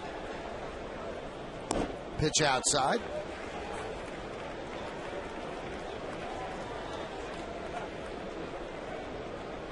Sean Markham, he's really sinker, yes, but he's a guy that doesn't really have a ground ball pitch, something that really would be down in the zone. He's showing that changeup, which has been effective. And you see like a split finger kind of effect, or a real hard breaking slider. Nice play by Kelleher.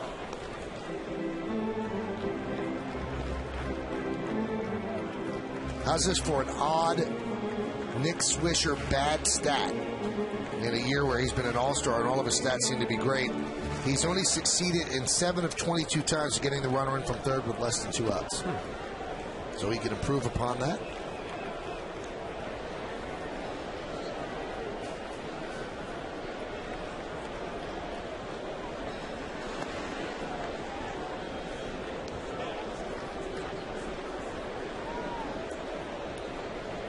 Yeah, and no one as a pitcher, you know the guys that like these moments or have succeeded in these moments, and it's usually a guy that's very patient, realizes the pitcher's in trouble, wait for your pitch as opposed to allowing the pitcher to throw his pitch and you expand and swing at a ball.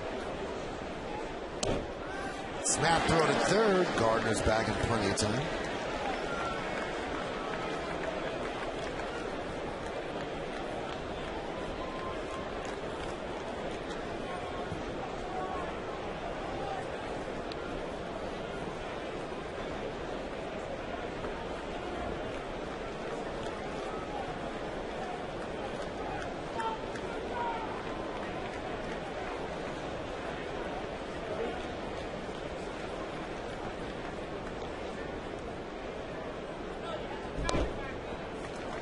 And the count 3-1. Now this is the strength of batting in the number 2 hole in this Yankee lineup.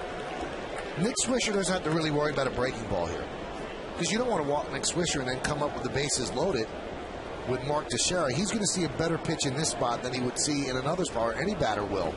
Do you think they would throw him a change on 3-1? I do, only because that's part of his MO, is Markham throwing a lot of changeups to the lefties. Grounded foul. Change up. But your point well taken. There's no question about it. The lineup as a whole, there's rhyme or reason to it. How you attack a lineup as pitchers, and also where you place guys lefty-righty matchup. You know, when you're on the mound, and especially when you're in a bad count as a pitcher, 2-0, 2-1, 3-1 count, you peek over on deck. Okay, how do I match up with that person? Do I want to just not groove a pitch, but am I going to be mindful of the meaty part of the plate? Or am I going to still go for a corner? If I walk him, so what? I'll get the next guy. Well, we got Mark Teixeira on deck, and then Alex Rodriguez. That's what makes, when the Yankees are clicking, so difficult to pitch to them as a whole.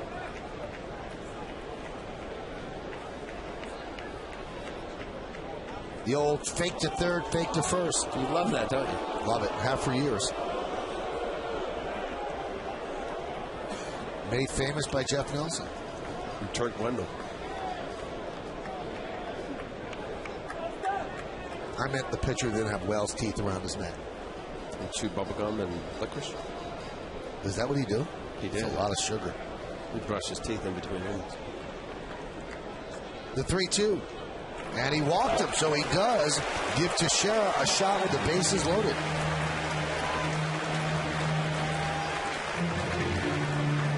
Bruce Walton on the phone to the bullpen.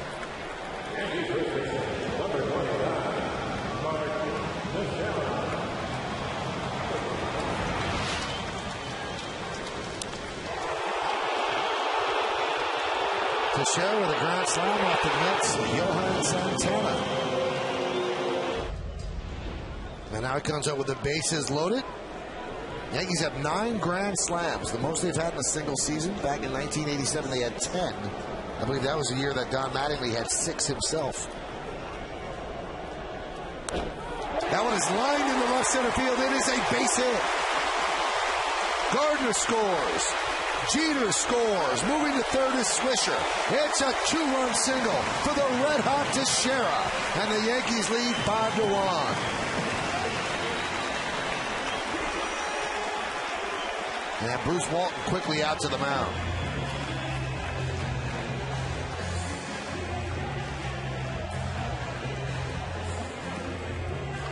And that's going to bring up Alex Rodriguez. 600 home run club. And some of the biggest names in baseball history, obviously, in that club. And now there's a new member of the club. It happened in the first inning.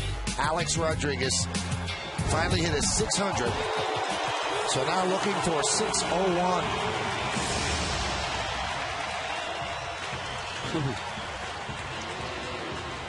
And you heard Jack Curry in his report in the third inning said that he spoke to Willie Mays, and Mays said that once Alex hits the 600th, then they might come in a bunch. Alex, 255 home runs with the Yankees out of his 600. And the Yankees looking to have a little bit of a laugher. They have not had one in a long time. First and third, still nobody out. And the pitch is inside. Alex hit his first home run on June 12th of 1995 against the Kansas City Royals and Tom Gordon. There's the all-time home run list. Number 500 was against Kyle Davies of the Royals, and number 600 against Sean Markham here are the Blue Jays.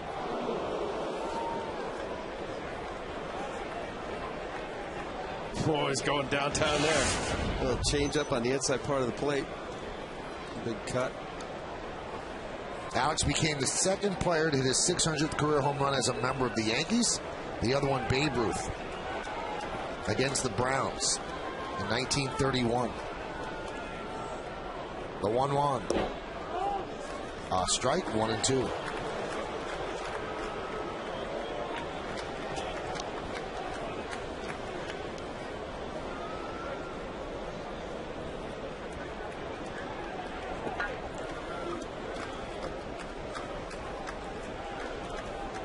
It's a nice 600th home run at the first Yankee game. Talk about spoiled.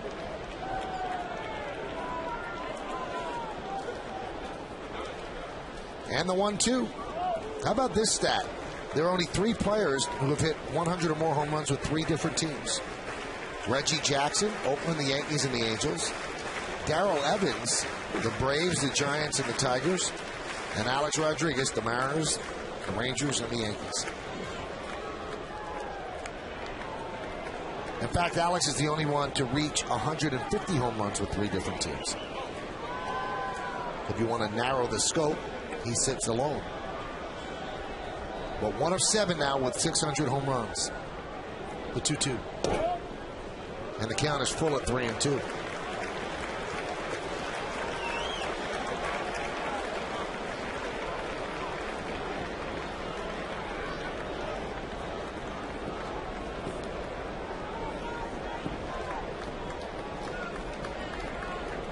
Brian Talent, one of 3 left-handers in the bullpen, warming for the Blue Jays. And Robinson Cano, a lefty swinger, is on deck. And the 3-2. Swing, and it got a piece of the hand, the bare hand of John Buck on the foul tip. I mentioned that Babe Ruth hit it against the Browns. The Browns are now the Orioles, and John Buck's hand is now black and blue. You just wonder how you don't get a broken bone on that, Al. Well, they're taught to keep the hand underneath the backside of their right shin guard, but with a runner at first base, they have to be mindful of a potential stolen base. Boy, that got him good. So the Browns became the Orioles, and the Browns football team became the Ravens. In Baltimore. Yeah. Huh? Looks like he's bleeding on the hand. Trainer working on him.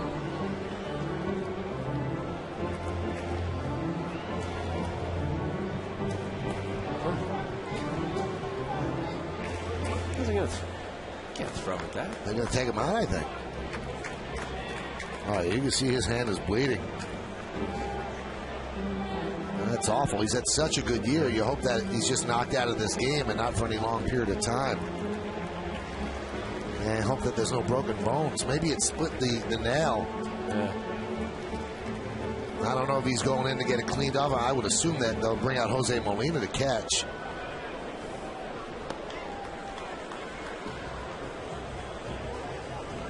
And we'll wait for Molina, who might be in the bullpen right now. And as we wait for the Blue Jays to solve this, Friday starting pitchers brought to you by Fios TV, Internet, and Phone. It's time for Fios. Clay Buchholz against Javier Vasquez. Our coverage on Yes begins at 6. And we'll be on for an hour on Yes covering it. And game time is on My 9 at 7, probably 7:08, the first pitch. Gives us a little time as they're trying to solve this, Al, because obviously this is going to be discussed. 600 home runs for Alex Rodriguez. Is some of the sting taken out of 600 home runs because of the steroid era and Alex's admission of the 3 years in Texas of using performance-enhancing drugs? I would think so. Look, we've been talking about, the steroid era and, part of what's transpired in baseball. Unfortunately, that's part of our history now, and there's testing in place. And as you say, Alex's admission, I think has changed the view on the home runs, or at least some of these plateaus that used to be really viewed as very special milestones. Time I think is going to separate it a little bit and probably put it into proper perspective.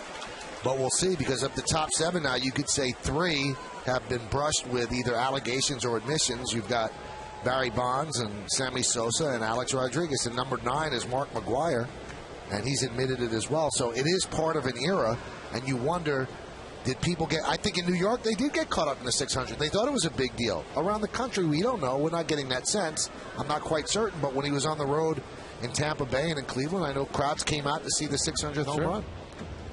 Well, I mean, look, it's still a fantastic home run total. It's certainly what Alex Rodriguez, who knows where he's going to end up. But it'll be discussions, I'm sure, for years to come, well past his retirement date. Well, he's got 600, and now he's trying, at least for an RBI here. The 2 RBIs gave him 87 on the year, the 2-run home run. Now he's got runners on first and third, nobody out. And it is Molina behind the plate, replacing Buck. And the 3-2. Popped up. That will not get a run in. And the catch will be made by McDonald for the first out. Let's take a look at the pitch-by-pitch against A-Rod, brought to you by Suzuki Kazashi. Alex is frustrated there. A new catcher, all that time away, gets a slider. Fastball in, tries to stand them up, throws a changeup down the middle. He's out in front, swung for the downs. A fastball in, little slider away, comes in on his hands, gets in this count where he fouls that ball off. Buck is gone, and then a slider down the way. I think very good pitch by Markham, and Alex was probably not looking for a slider down the way. Good pitch. So Markham now lives to face another batter, and that's Robinson Cano. Missed outside.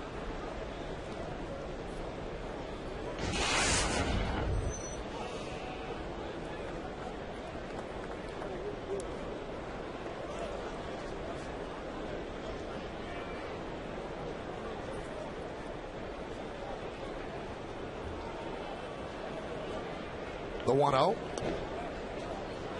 there is a strike. The count 1-1.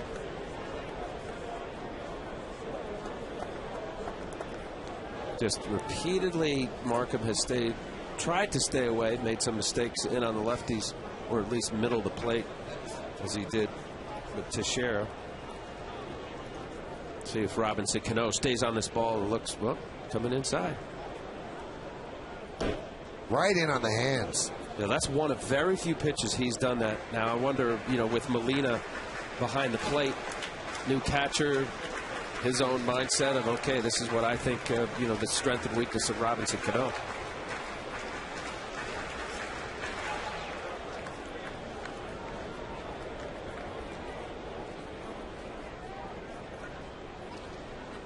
Cano is grounded to third and grounded to short.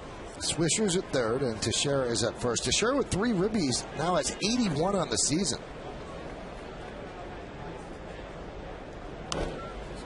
Fouled away. How about Teixeira in day games? In day games, after playing the previous night this year, Teixeira coming into this game 32 for 90, 10 home runs and 29 ribbies in 21 such games.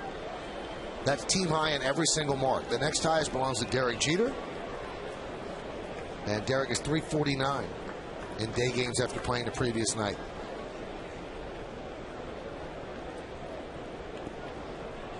One, two. This could be a double play.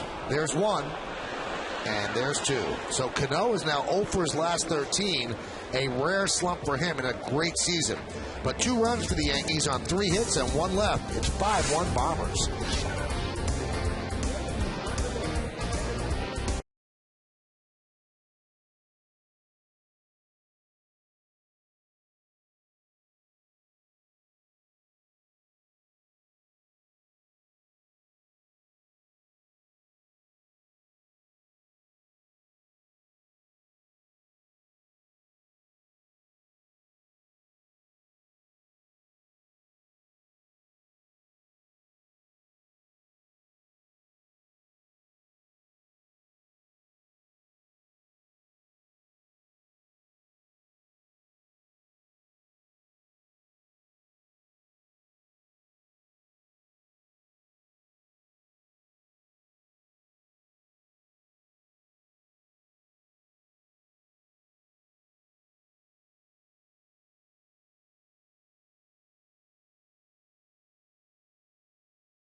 Great partnerships are built on trust. At GE Capital, we prove that every day, and the Blue Jays proved it right here. Well, Aaron Hill, nice little shuffle pass over to John McDonald, and Lyle Overbait to complete the 4-6-3 GE Capital partner play.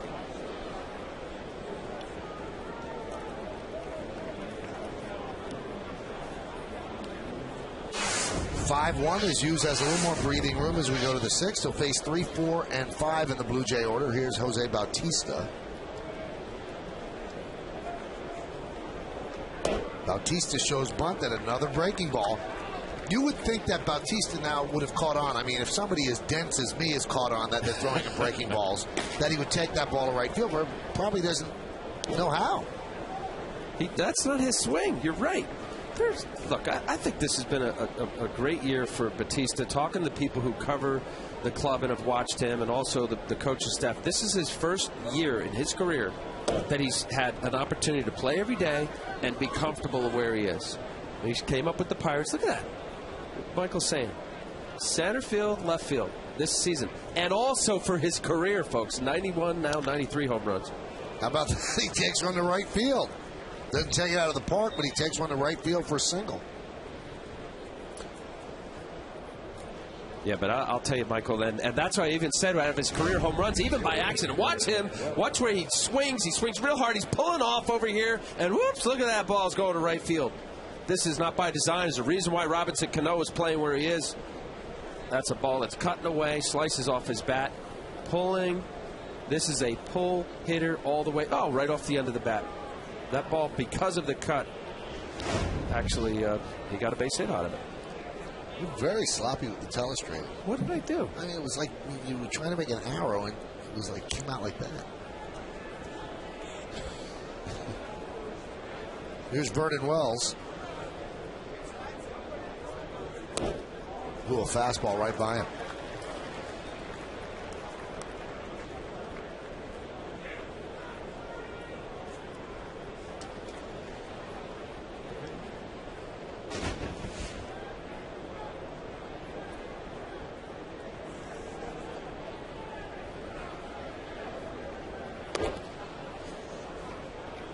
Pitch upstairs. Hughes looking for his 13th victory of the season. 12-4 coming into the game with a 4.06. Now the ERA is down to 3.97.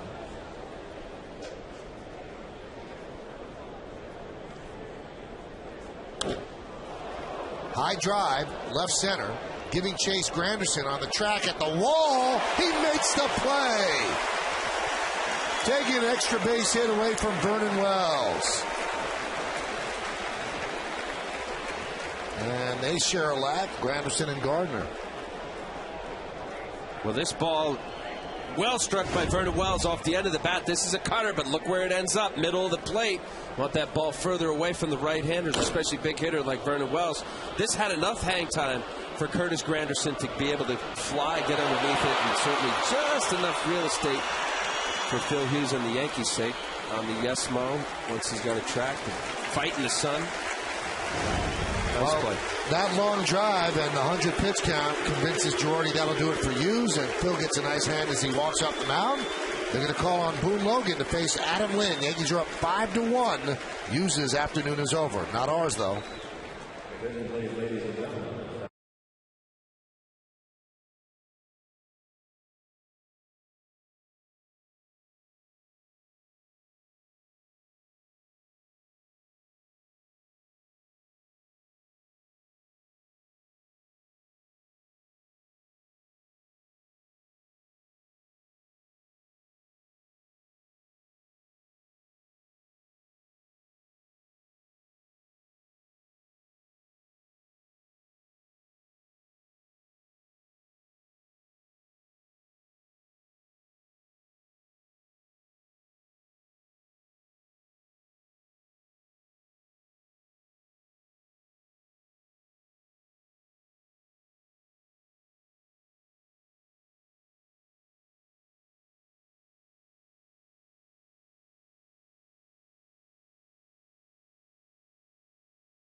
Brought to you in part by Hyundai.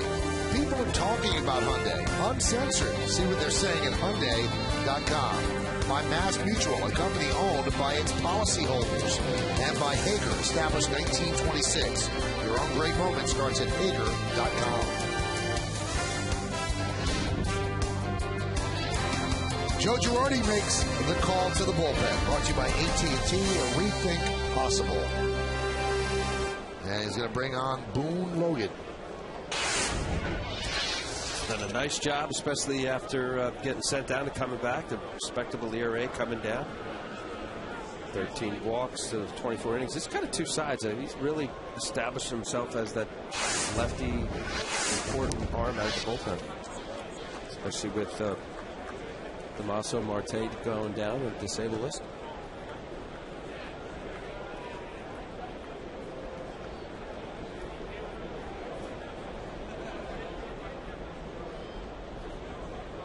The 0-1. And Lynn gets plunked, and he will go to first, and Bautista will move to second. Trying to come in, but it got away from him. Yeah, that's hard. I'll tell you, for lefty on a lefty, especially where Lind is standing, you got that little window. You don't see it as well as you do with a right-handed hitter. That ball just got away.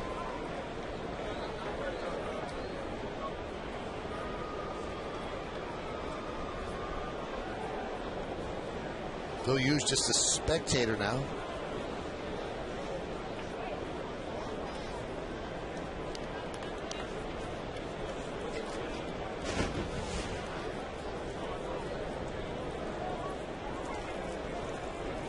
And here is Jose Molina in the spot vacated by John Buck. We're still waiting information on Buck's hand. Had to leave the game on a foul tip off the bat of Alex Rodriguez in the bottom of the fifth. Popped up and out of play. Sitting talking to the Blue Jays third base coach Brian Butterfield, and Jose Molina came in and then said hello and then walked out, and Butterfield said, one of the best players I've ever had on a team. He said, unbelievable. He said, I would take him anywhere I'd go. He said, that's how good this guy is with people, behind the plate, with pitchers. He said, just a great, great teammate. Fouled away. You know what, I'm talking to Molina in the first game of the series, and you know, he's really taken on that role with the Blue Jays, not only with fellow hitters but the pitching staff as a whole, and has been around long enough. Calls a great game, knows the hitters in Major League Baseball, and as you say, Brian Butterfield, well respected. Yankee players loved having him as a teammate.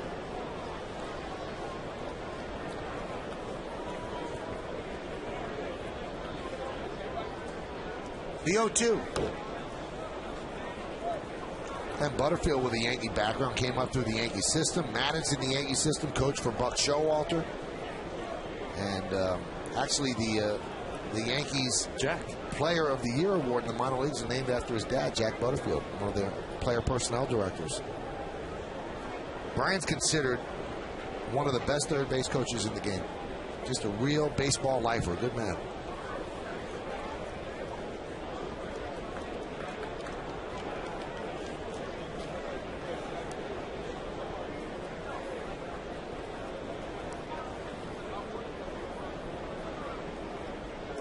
The 0-2.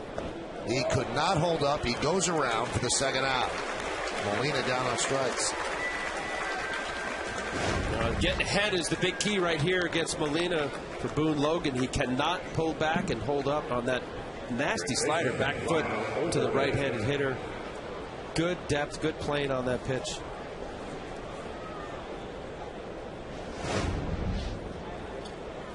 I think the biggest thing with Boone Logan, have been around for a bit in baseball, the Braves, White Sox. For any reliever, but especially relievers, the importance of that strike one with your fastball, using your fastball and expand to your breaking ball. Strike one there with a little slider.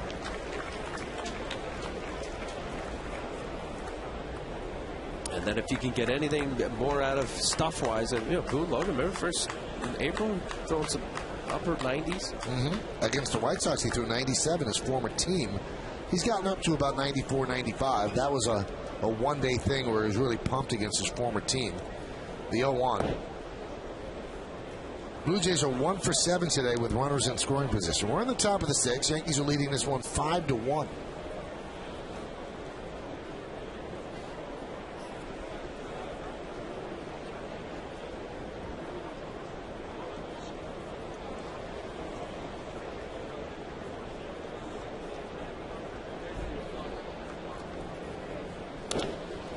Ground ball to second. Nice play there by Cano. He sets and fires to first, and that'll do it. So Logan comes on and again does a good job. Phil Hughes, his line is complete as the Yankees are leading 5-1 going to the bottom of the 6th.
A text poll. Once again, the question, which division race in the National League will be the most fun to watch down the stretch?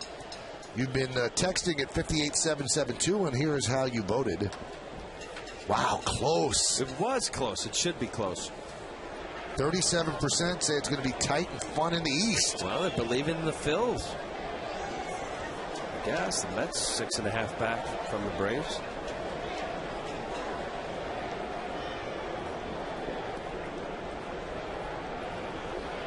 Jorge Posada is going to lead off against Markham. Swings at the first pitch and grounds it. Oh, what a play by Hill. Scrambles to his feet and just gets Posada.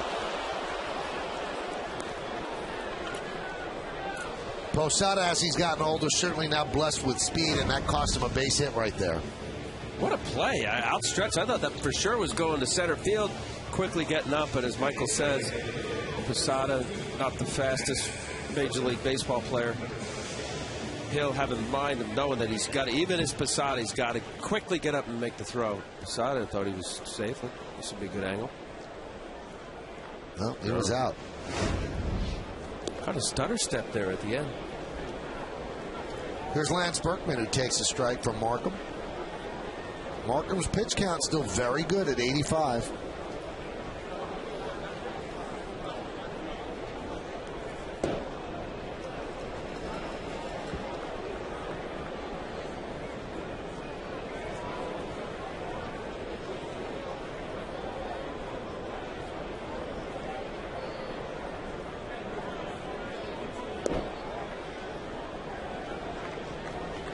Now, his money pitch, obviously, Al, is the change. We've talked about it a lot. So how does he hold it? Well, Sean Markham is a circle change. Circle changer here, okay, with the finger. You could either go 2-seam or 4-seam. That one's popped up. And you were talking about it, Michael, with why it's hard as a cutter. With Mariano throws a cutter off center, and the hand goes through this way. A fastball, your hand generally will come through the ball, and your finger goes inside. Same thing with a curveball, your hand's inside. Now, a changeup, you have to pronate. Pronate is where your hand actually turns out, like a screwball. They used to talk about screwballs. They don't say that anymore. Your hand actually turns out, as Markham has shown today, really fantastic, and that ball just rolls off of your ring finger and middle finger, and the ball spins out as a down and away, or in this case for me as a left-hander, down away from the righty. For Markham, it would be down away from the lefty. But this is generally how guys throw a circle change, and the hardest thing is to be able to stay inside the baseball. And also, I guess, muscle memory is going to have, well, if you're used to throwing the cutter, that's the way your hand is used to going, as you said, in rather than pronate. And there's the okay sign that I was talking about. And he's choking. That's really choking down on this, and that's why he gets so much velocity off. And there's different grips. I know guys will throw what's 4-seam or 2-seam. This pitch ended up being 79 miles an hour. And then it's a feel. It really is. You were mentioning, we were talking about Phil Hughes. Would you go to your third and fourth pitch? Because it's such a feel pitch, it's hard to really trust it unless you throw it enough, as a guy like Sean Markham who's had success with it.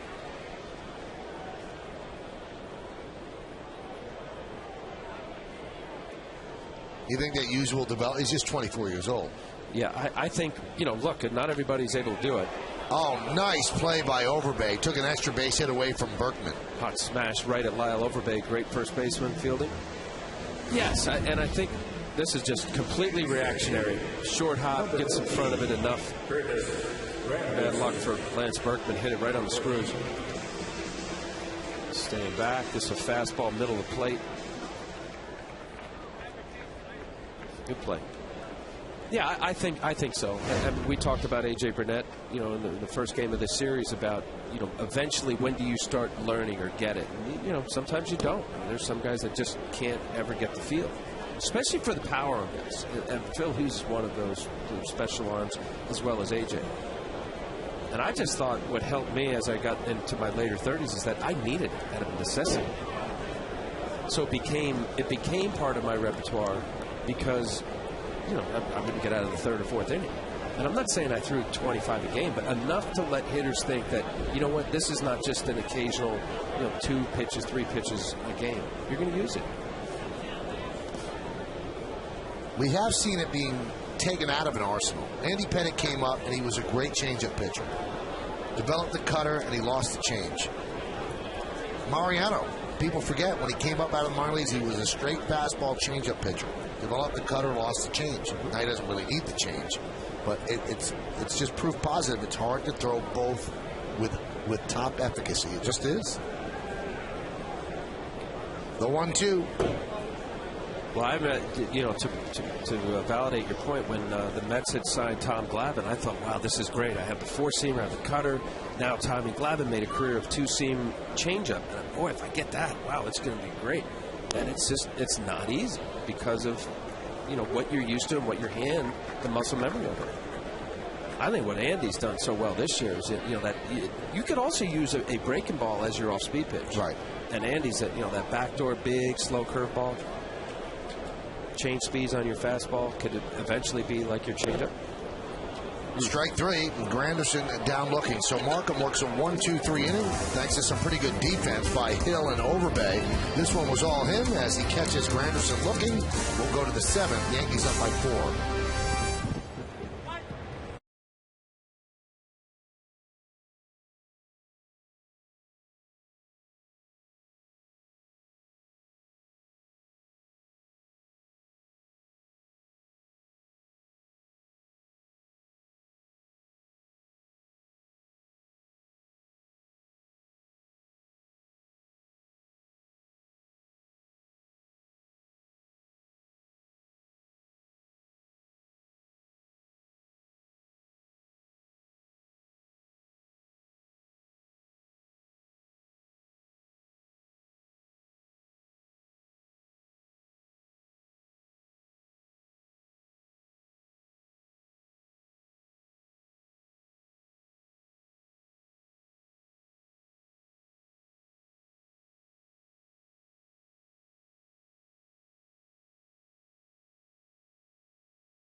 Is brought to you in part by J&R Music and Computer World and by Toyota, the official hybrid vehicle of the New York Yankees. How you doing? On the Verizon Wireless scoreboard, it's 5-1. Yankees over the Blue Jays. Jack Williams, our high home camera guy, it's his birthday today. He was out in the sun, Jack was, in Tampa for 4 hours. We didn't think he'd make it to his birthday today. But nice now he's developed Jack. a beautiful bronze tan. Happy birthday. Jack's 81 years old. He doesn't even look it. Happy birthday to Jack. He's one of the best and a great guy as well. Here's Jabba Chamberlain coming on. And the Yankees are leading 5-1. Jabba has pitched better of late. That'll face 8-9-1 in the Blue Jays order, starting with Edwin Encarnacion. Right back to Jabba. One pitch and one out.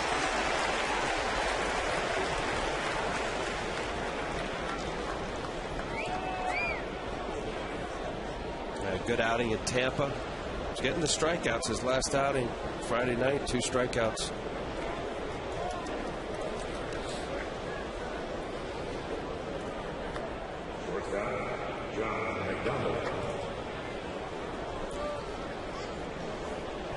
Yes, we will. All you have to do, here's the deal, everybody. If you have a sign with my name on it, you're going to get on yes. Because I will bribe people to get you on. That's all. So let's see the stadium filled on Friday with my name. We'll get your picture on. That's fair. He's not kidding. No, I'm dead serious. Binoculars, looking around for those signs. Really, I will get you guys on. So big Michael K signs all year. Guaranteed TV. The 0-1. Hot shot up the middle. Grabbed there by Cano. Off balance throw. But it pulls Teixeira off the bag. Cano showing great range up the middle. He grabs the ball, but he could not make the play on McDonald. And how often do you see, just to get to this ball, it's almost over second base, and this ball was hit pretty hard. Great effort. But just right over the mound. Anytime it goes directly over the center of the mound, that's usually a base hit up the middle. Playing slightly up the middle, Cano was. Good effort. This little underhand flick throw that he does so often. And that one is a line drive right at Jeter. Fires to first, but McDonald gets back.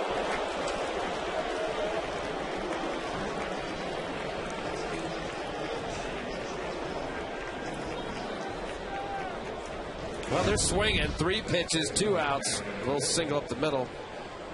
Immediately, the awareness of Derek Jeter seeing how far off McDonald was, making it a close play.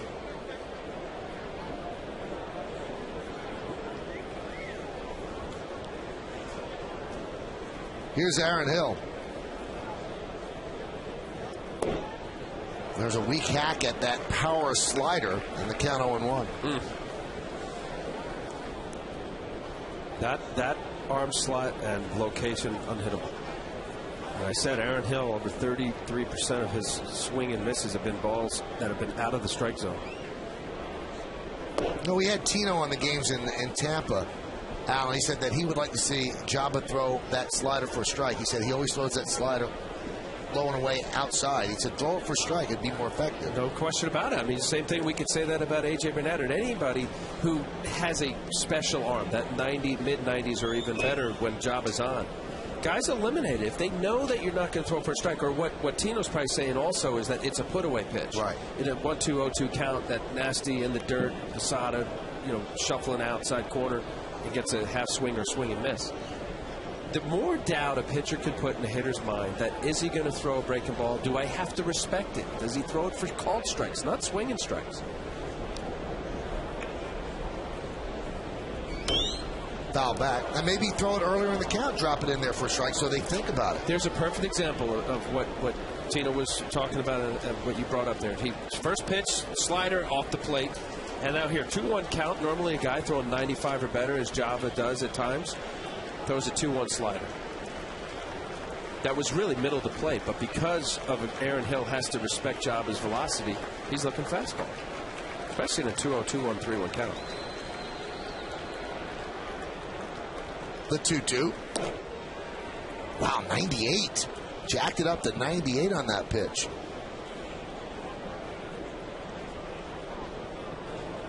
The last 3 games, 3 2/3, didn't allow a run. The previous 5, he struggled and kind of lost the 8th inning job.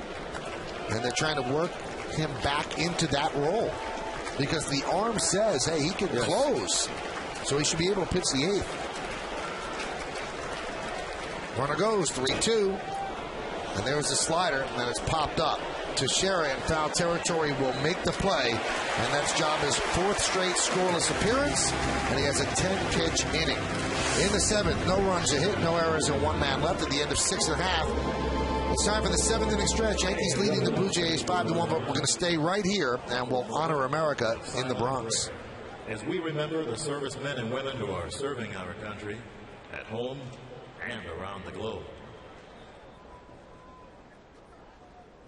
Thank you.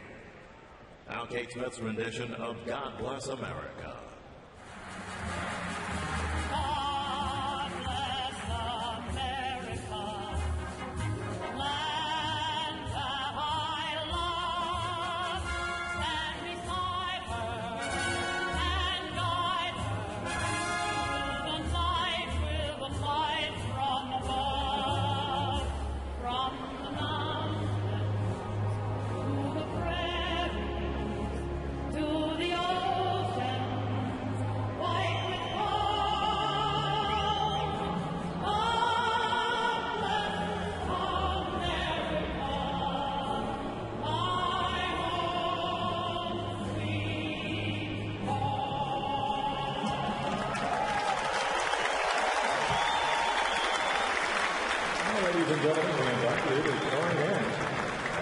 Yankee Stadium organist Paul Cartier plays Take Me Out to the Ball Game.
Thank you, Nancy. We'll hear from Nancy on the postgame along with Jack Curry. Verizon Wireless scoreboard 5-1 Yankees over the Blue Jays. Al, we keep waiting for the Reds to disappear. I guess they're not going away. No, I think there's a couple surprise teams, and I think the Reds, especially the way that the Central has played out, the Cardinals certainly haven't run away with it. The Cubs have been a disappointment. Still waiting for Aroldis Chapman to eventually show up at the Major League level. See, Sean Camp is the new Blue Jays pitcher, taking over for Sean Markham. And he's going to face Brett Gardner here leading off the bottom of the seventh. I think Yankees up 5-1.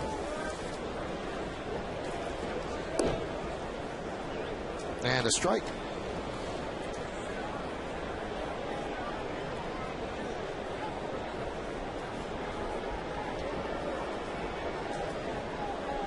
If you're going to use many relievers today, it's the day to do it because you have a day off if you're the Yankees tomorrow. So they might have Jabba maybe pitch one more inning, although David Robertson is warming up. And there's Robertson.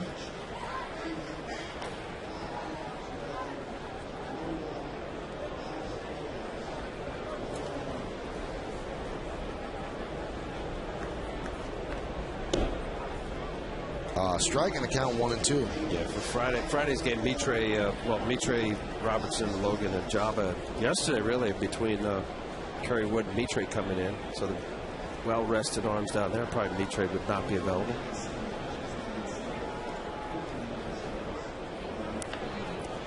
Tap slowly to short.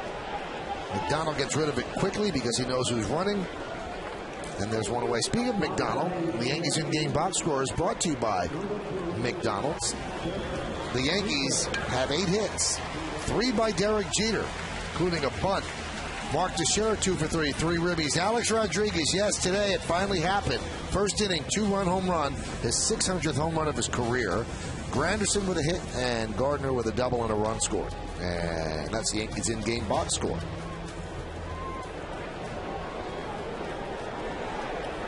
Jeter peeking down the third baseline, dropped the bunt in his previous at bat, helping Gardner to get the third base, got a base hit out of it. And Encarnacion saying, "Okay, go ahead, 5-1, you want a bunt?"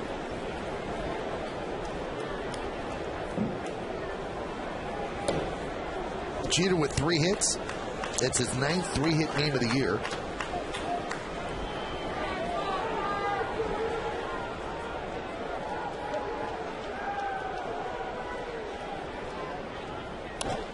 And now he has a 4-hit game. The patented inside-out Jeterian swing. Bautista fields and gets it into second, but it's a double for Jeter. 4 for 4.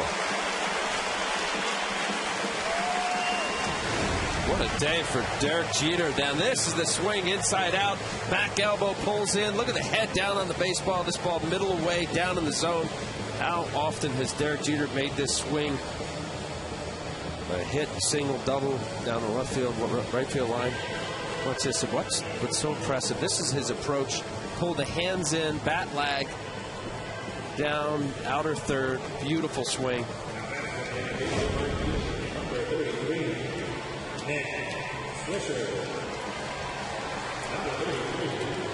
And that's Jeter's first 4-hit game of this season. And here's Nick Swisher, who's 0 for 2 with a walk.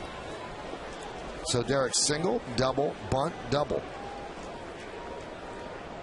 The bunt, a bunt single.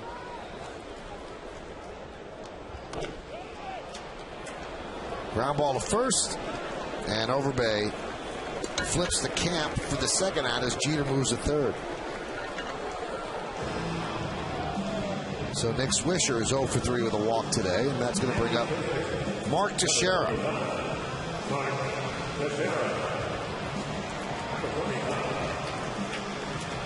Boy, Teixeira's numbers in the middle of May, you just didn't think they were going to get up to the back of his baseball card. Well, they're going to get there, Al.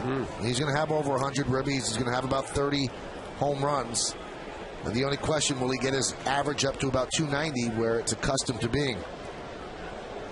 That's where you really just have to, and I know you make reference to the back of the baseball card. You have to believe the talent of your player. Yeah, once in a while you'll have a guy that just has an off year. As maybe some people have thought that, okay, maybe this is an off year for Teixeira, but I mean, that's mental toughness. To be able to stay in that, answer the questions, what's wrong, this isn't just a bad April anymore, and for him to keep fighting his way through it. That's mentally tough. Not throwing things and yelling and screaming.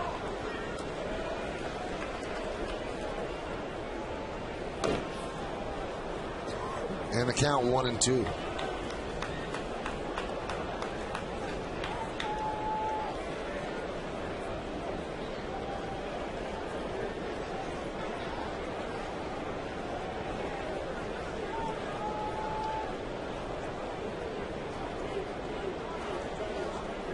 Teixeira career high 144 RBIs with Texas in 2005.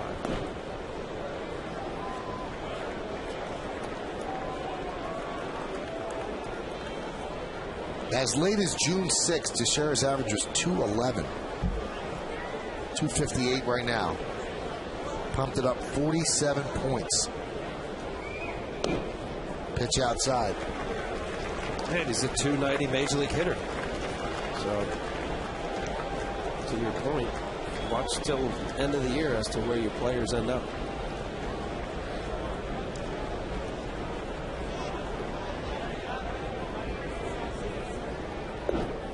And he walks Teixeira and now has to deal with Alex Rodriguez.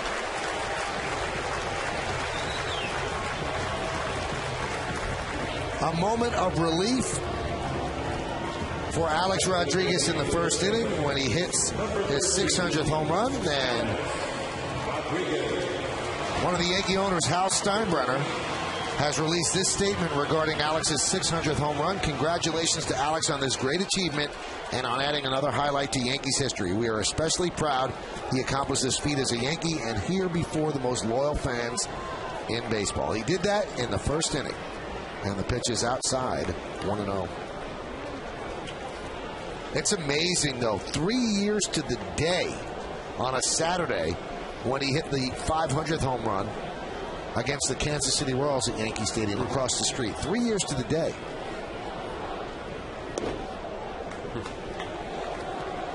It's weird because it seemed the fait accompli that Alex would be the all-time home run leader in baseball history when it was all said and done, but has he now become a 30 home run hitter rather than a 40 or a 50 home run hitter? If he's a 30 home run hitter a year, that's going to be a tougher climb. Hot shot. Oh, what a play by Camp. He took a base hit and an RBI away from Alex. The Yankees are kept off the board here in the seventh. No runs, a hit, no errors.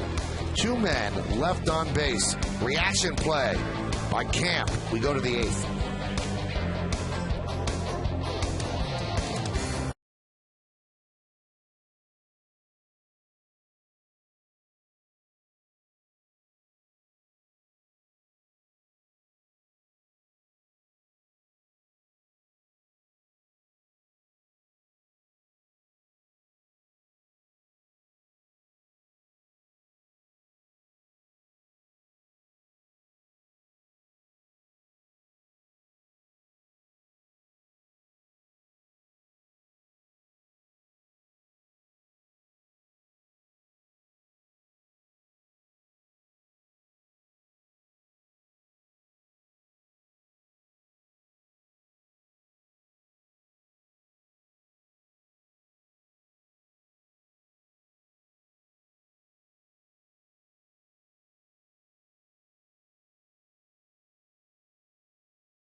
.600th home run. Let's take a look at his milestones. Number 1 and number 100, those were with Seattle. Number 1 was off Tom Gordon. Then 200 and 300, those were with Texas. John Garland and Ramon Ortiz, the victims. 400, 500, 600, while with the Yankees, De La Rosa, Davies, and now Markham, they go down alongside Alex Rodriguez's name in history. So, Alex tried for 46 at-bats, and number 47 was the payoff, a home run to center field into the netting above Monument Park. And it also put the Yankees in a lead, which they have yet to relinquish. David Robertson now comes out of the bullpen. Swing and a miss, Bautista. Bautista's seen all but 3 fastballs today. Everything has been either the curveball or the slider. And the fastball. And standing him up inside. Slow stuff down and away. Robertson's last 11 appearances have been scoreless, 11 1/3, 17 strikeouts. Now, we told you all the 6 pitchers that are alongside the name of Alex Rodriguez for milestone home runs. Al, you are not on his list. Not much of a Well, body 8 of work. at-bats, just 1 hit, and he never hit a home run off you.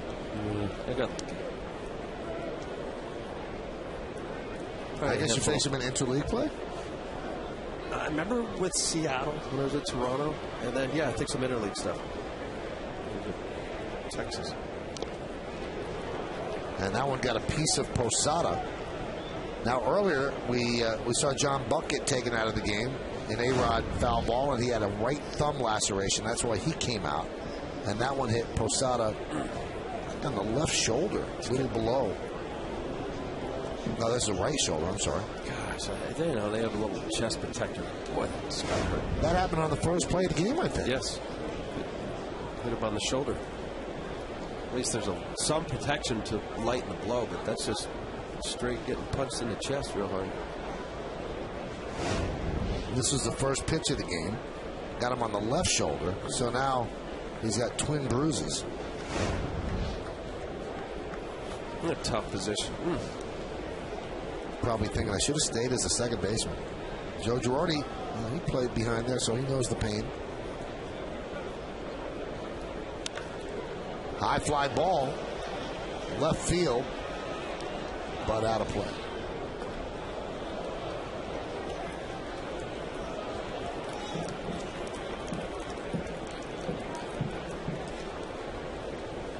Bautista 2 for 3 today. He is really having his career season, leading the majors with 33 home runs in a season where that seems like a boatload of home runs.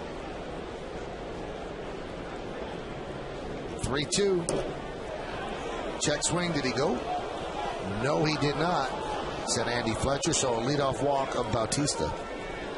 Let's take a look at the Blue Jays in-game box score, which is brought to you by McDonald's. The Blue Jays have just 5 hits, 2 by Bautista, and then at the bottom of the order, a double by Overbay to drive in the Blue Jays' only run. That came in the 4th inning. Then Encarnacion and McDonald chipped in singles.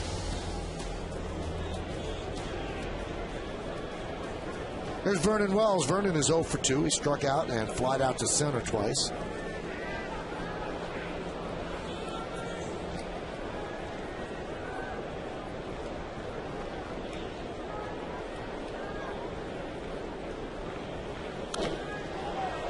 Driven out to right center field. Giving chase is Granderson, and he'll make the play for the first out. Well, today and throughout the Yankee season on Yes, we are asking you to vote along with us for the Chevy Play of the Game. Text your vote to 58772, or you can vote online at yesnetwork.com. Today's candidates are number 1, Phil Hughes, number 2, Mark Teixeira, number 3, Alex Rodriguez, number 4, Derek Jeter. Vote now and make your voice heard. Standard text messaging rates apply. It's going to be a tough one, huh? Got Jeter with 4 hits. Teixeira with 3 ribbies. Alex with his 600th home run.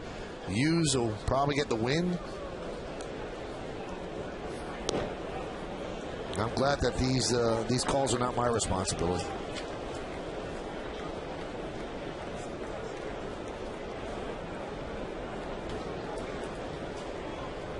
Lind is 0 for 1 with a walk, and he was hit by a pitch.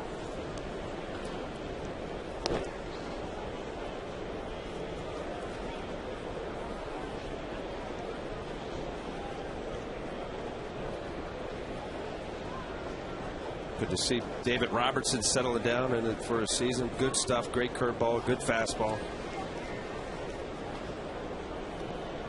Weak hack right there. That's a very good, just a 12-6 tight spinning curveball. Tough for any hitter to lay off. What's this 12-6 on a clock? If you 12 down, straight down. Good pitch.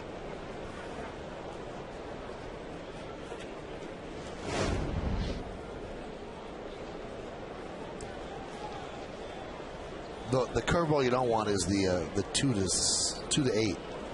It's kind of hanging, right? Slurpy. Yeah. Overthrew that one there. Yeah, I mean, you want, for as much as if you can get one that goes straight down, as opposed to, in this case, what you just said, that'll cut across. As long as there's tilt and there's downward movement to a breaking ball, it's effective. But ideally, you try to get to that 12-6 on the hands of a clock. Boom.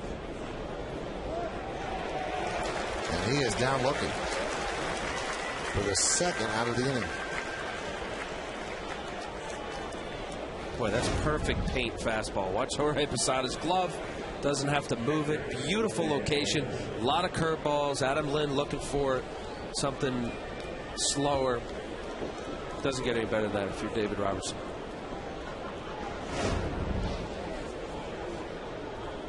And here is Jose Molina. Came up in the 6th inning and struck out. Pitch outside, 1-0. Robertson has now recorded at least 1 strikeout in 18 of his last 21 appearances. Averages over a strikeout an inning. Electric stuff for this young man. Started off slowly, but has been pitching much, much better. Had an ERA in the 8s. It's down to 4.23. Yeah, and for a reliever, that, you know, there you see the April and May, that ERA of 7.31. Doesn't take much for an ERA to get that high. Obviously, you don't get as many innings. It takes a long time to work it down, and he certainly has 2.08 the last 21 games. I thought it was in the 8s, so I was wrong. So it's in the 7s.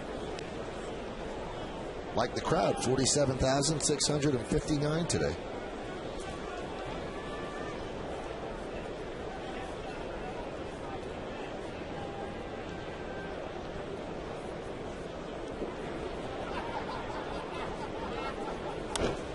fouled away.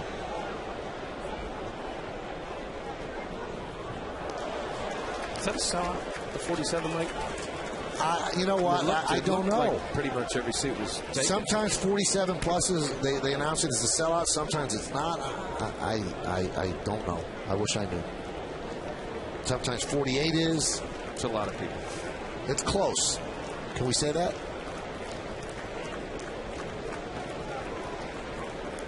The 2-2.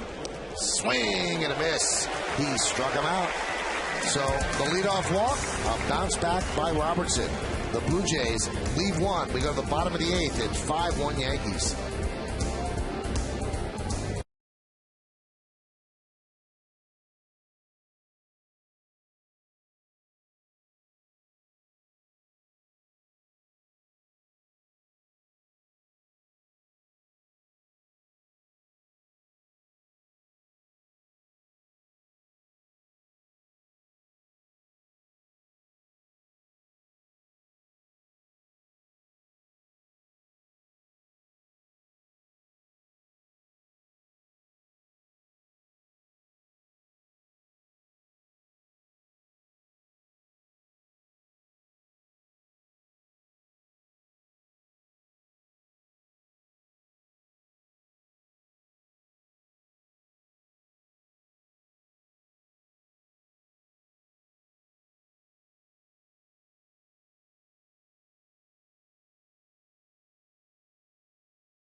Is why get a car when you can own a Land Rover? I wonder which one it is. Yeah, is it the guy, Alex Rodriguez?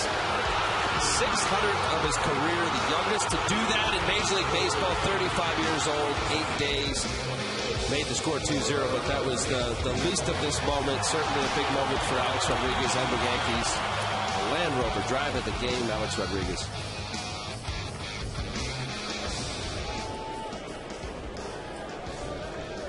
Alex now has that off his mind, and the Blue Jays have a new pitcher, Casey Jansen, here in the bottom of the 8th.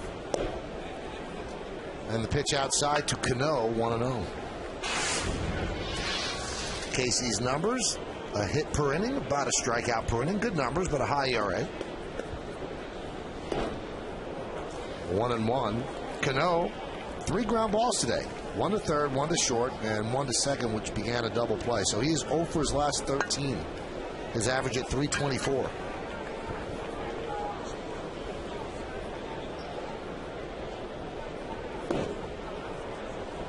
This swing, for some reason, in the last day or so, seems a little bit longer.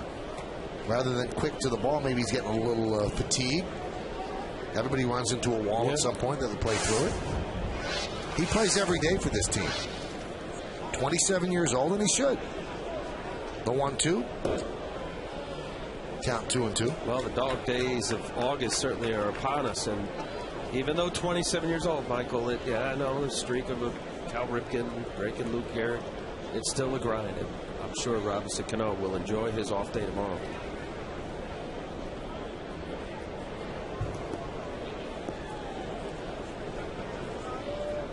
This is the lowest Robinson's batting average has been since May 17th. 324. The 2-2. That tells you what type of year he's having if 324 is the lowest it's been since May 17th.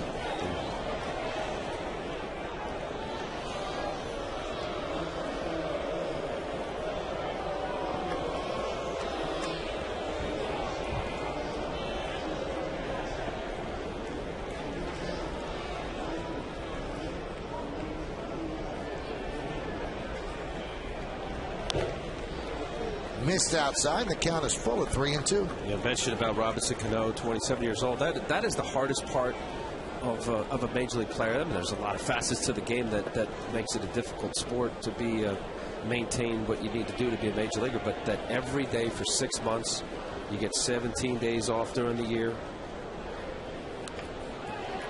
Let's see if that gets through. No, nice grab there by Hill, but he can't get the throw off. So a base hit for Cano. That breaks his 0 for 13 slide.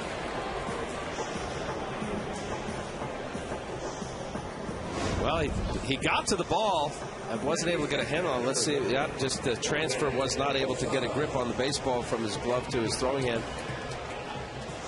You see the little separation, kind of dropped the ball into his hand as opposed to taking the hand into the glove. Robinson will take it.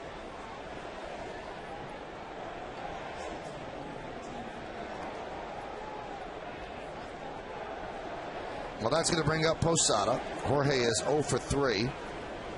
Robbed of a base hit by Hill up the middle in the 6th inning. Really a nice play. Yankees trying to build on this 5-1 lead. Certainly not insurmountable against a explosive Blue Jay offense. That one is blooped to right field.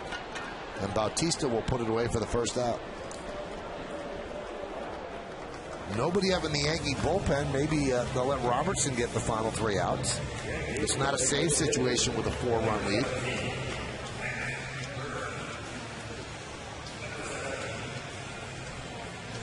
Yeah, Mariano's last appearance was on July 31st in Tampa. Give him a potential 4-day rest. Assuming that a save situation doesn't arise. Here's Lance Berkman. Lance is 0 for 3.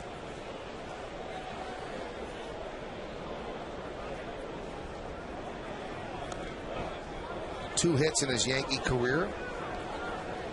Joined the team Saturday, Tampa Bay.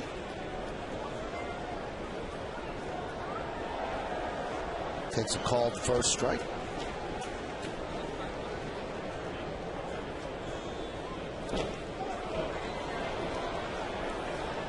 Long run for Encarnacion, but out of play.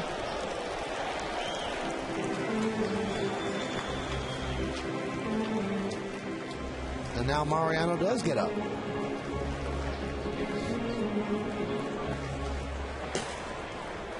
Interesting stretching there by Sergio Mitre.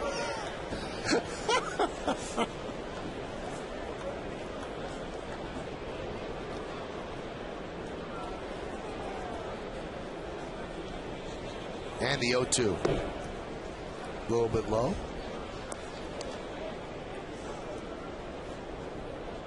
Well, it looks like Michael, with or without that save situation opportunity, Mariano, I don't believe would be thrown with 1 out here if he wasn't coming in for sure. Well, they really want to nail this one down. Count 2-2.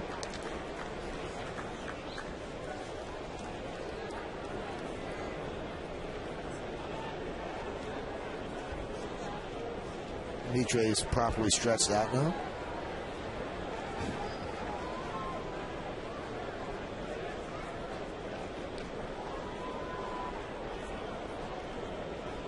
The 2-2. Hot shot right at Overbay. It's a double play. So you can't hit it harder than that. But Berkman to Overbay, Overbay to the bag, double play. We go to the 9th. It's 5-1 Yankees.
TV HD Super Shot. It involves Alex Rodriguez's first inning milestone home run. Well, the IO Super Shot here, foot down, figuring this ball out over the plate. At 2-0 slider, dead center field, tremendous power. Hearty congratulations from Joe Girardi. Well deserved. Big historic moment for Alex Rodriguez of the Yankees. And everybody heaving a sigh of relief as the Yankees had started to be affected team-wise by the drought, and then the drought turned into a real slump as well. The home run drought turned into a slump. Here's Mariano Rivera. This is not a save situation, but sporting a 0.93 ERA. Over his last 24 appearances since May 25th, 25 in the third innings, 11 hits, 1 run, 3 walks, 25 strikeouts, a 0.36 ERA. And Overbay swings and fouls it off.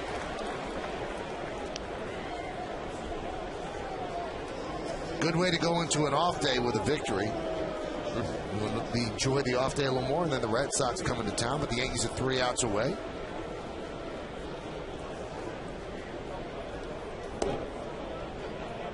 Count 1-1. Boy, you don't marvel at Mariano Rivera, but looking at some of these stats that you get. But how about this? Since the beginning of April of 07, Mariano has converted 135 of 142 saves, the best in baseball. 7 blown saves in almost 4 full seasons. Grounded to second. There's one away. Well, 4 teams or 8 teams made the playoffs last year. 7 of the 8 teams' closers blew saves. The team that won the championship had a closer that did.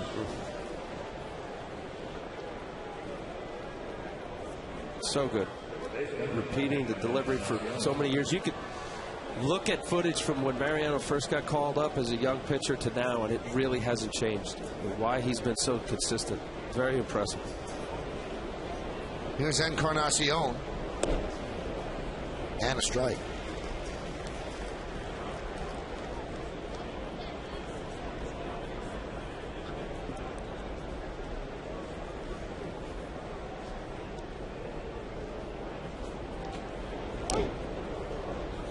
Got him.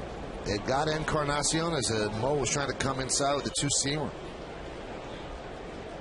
Yeah, that's a pitch that Mo doesn't often throw. This ball will end up being a 2-seamer. What Michael says will run in on the righty, just getting his shirt as you just saw there. A loose shirt. I don't even know if it got his skin, but enough certainly to hit him.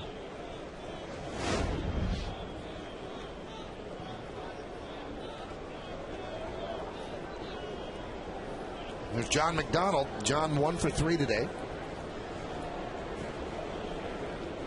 Infield single up the middle to Cano. There's a ground ball to third. Let's see if they turn 2. There's one, and Cano drops the ball on the transfer. But the out is recorded at second.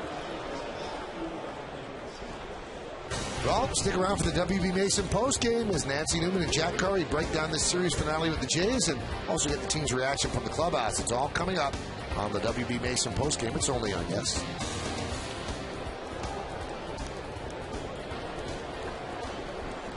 And now it's time for Travis Snyder as the Blue Jays are down to their final out.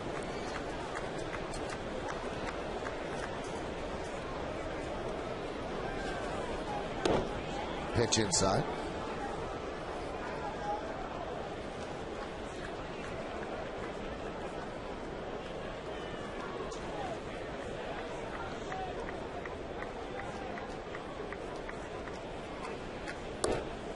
Pitch inside. It's a good matchup for Mariano. This is a great cutter in on the hands of a young player who likes to extend his arms. Mo last pitched on July 31st, so it's been a couple of days. That one fouled off of Posada, and the count 2-1.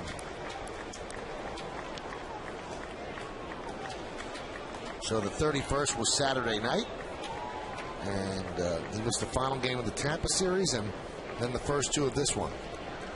And it's only his second appearance since July 26th. That one's right back to Mo. That's it. Ball game's over, and the Yankees win 5-1. And Alex Rodriguez can breathe easier tonight as he knows he has 600 home runs, and no one's taking that away from him as he gets that one in the first inning of this game. Stick around for the post-game show to find out who's today's Chevy Player of the Game. Alex coming into the game 9 for 46, 196 since home run number 599.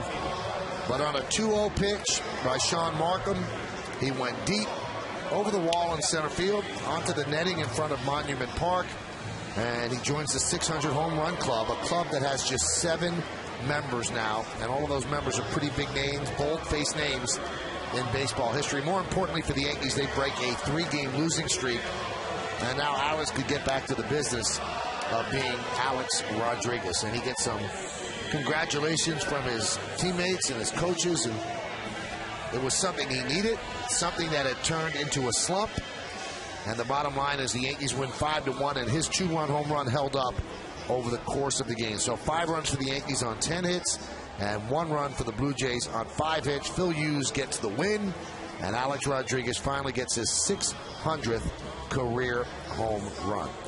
It took a while, but he finally got it, and now somebody has Alex, and that's Jack Curry. Jack's in front of the Yankee dugout. Jack? Hey, Michael, thanks a lot. Alex, 2-0 slider from Markham. How soon after you swing that bat do you know it's gone?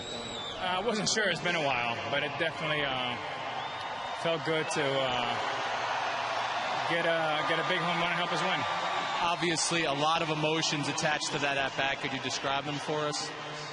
Well, yeah. I mean, I just wanted to get a base hit. I talked to a few of my teammates yesterday, and they just wanted me to go out there, relax, and not try to do too much. So today was the 3rd anniversary of your 500th home run. What is it about you in August 4th? That's pretty amazing, I tell you. And it was a day game, too. I'm just glad we needed a win, and to do it in a winning fashion is the most important part. It had been 46 at-bats between home runs. How much of that ball going over the wall is exhilaration, and how much is relief? I think about 50-50. But I'm definitely glad it's over, and I definitely enjoyed that moment. I enjoyed the win, and we got a big series against Boston coming on Friday. What did you enjoy the most about it? Well, I think, again, it's just that we won the game. We needed a win today, and we needed to stop the bleeding a little bit, and that's a very good team over there, and gives us some momentum going into Friday. I know you want to enjoy 600, but you were the youngest to get to 600, so the inevitable question is, how far can you go? How many homers do you think you can hit? Well, I'm not sure about that, but I just want to thank the fans for being so patient and so great with me. Thank you. Thanks, Alex. Michael, send it back to you. Well, thank you very much, Jack, and thank you to Alex, and congratulations to Alex as well as he hits his 600th home run. Everybody's been waiting. They've been waiting for a while. They kept thinking this was the night. This was the night. Was it going to be the night? Well, it was a day, and it was a Wednesday, a matinee day in Yankee Stadium. Alex with 600 today.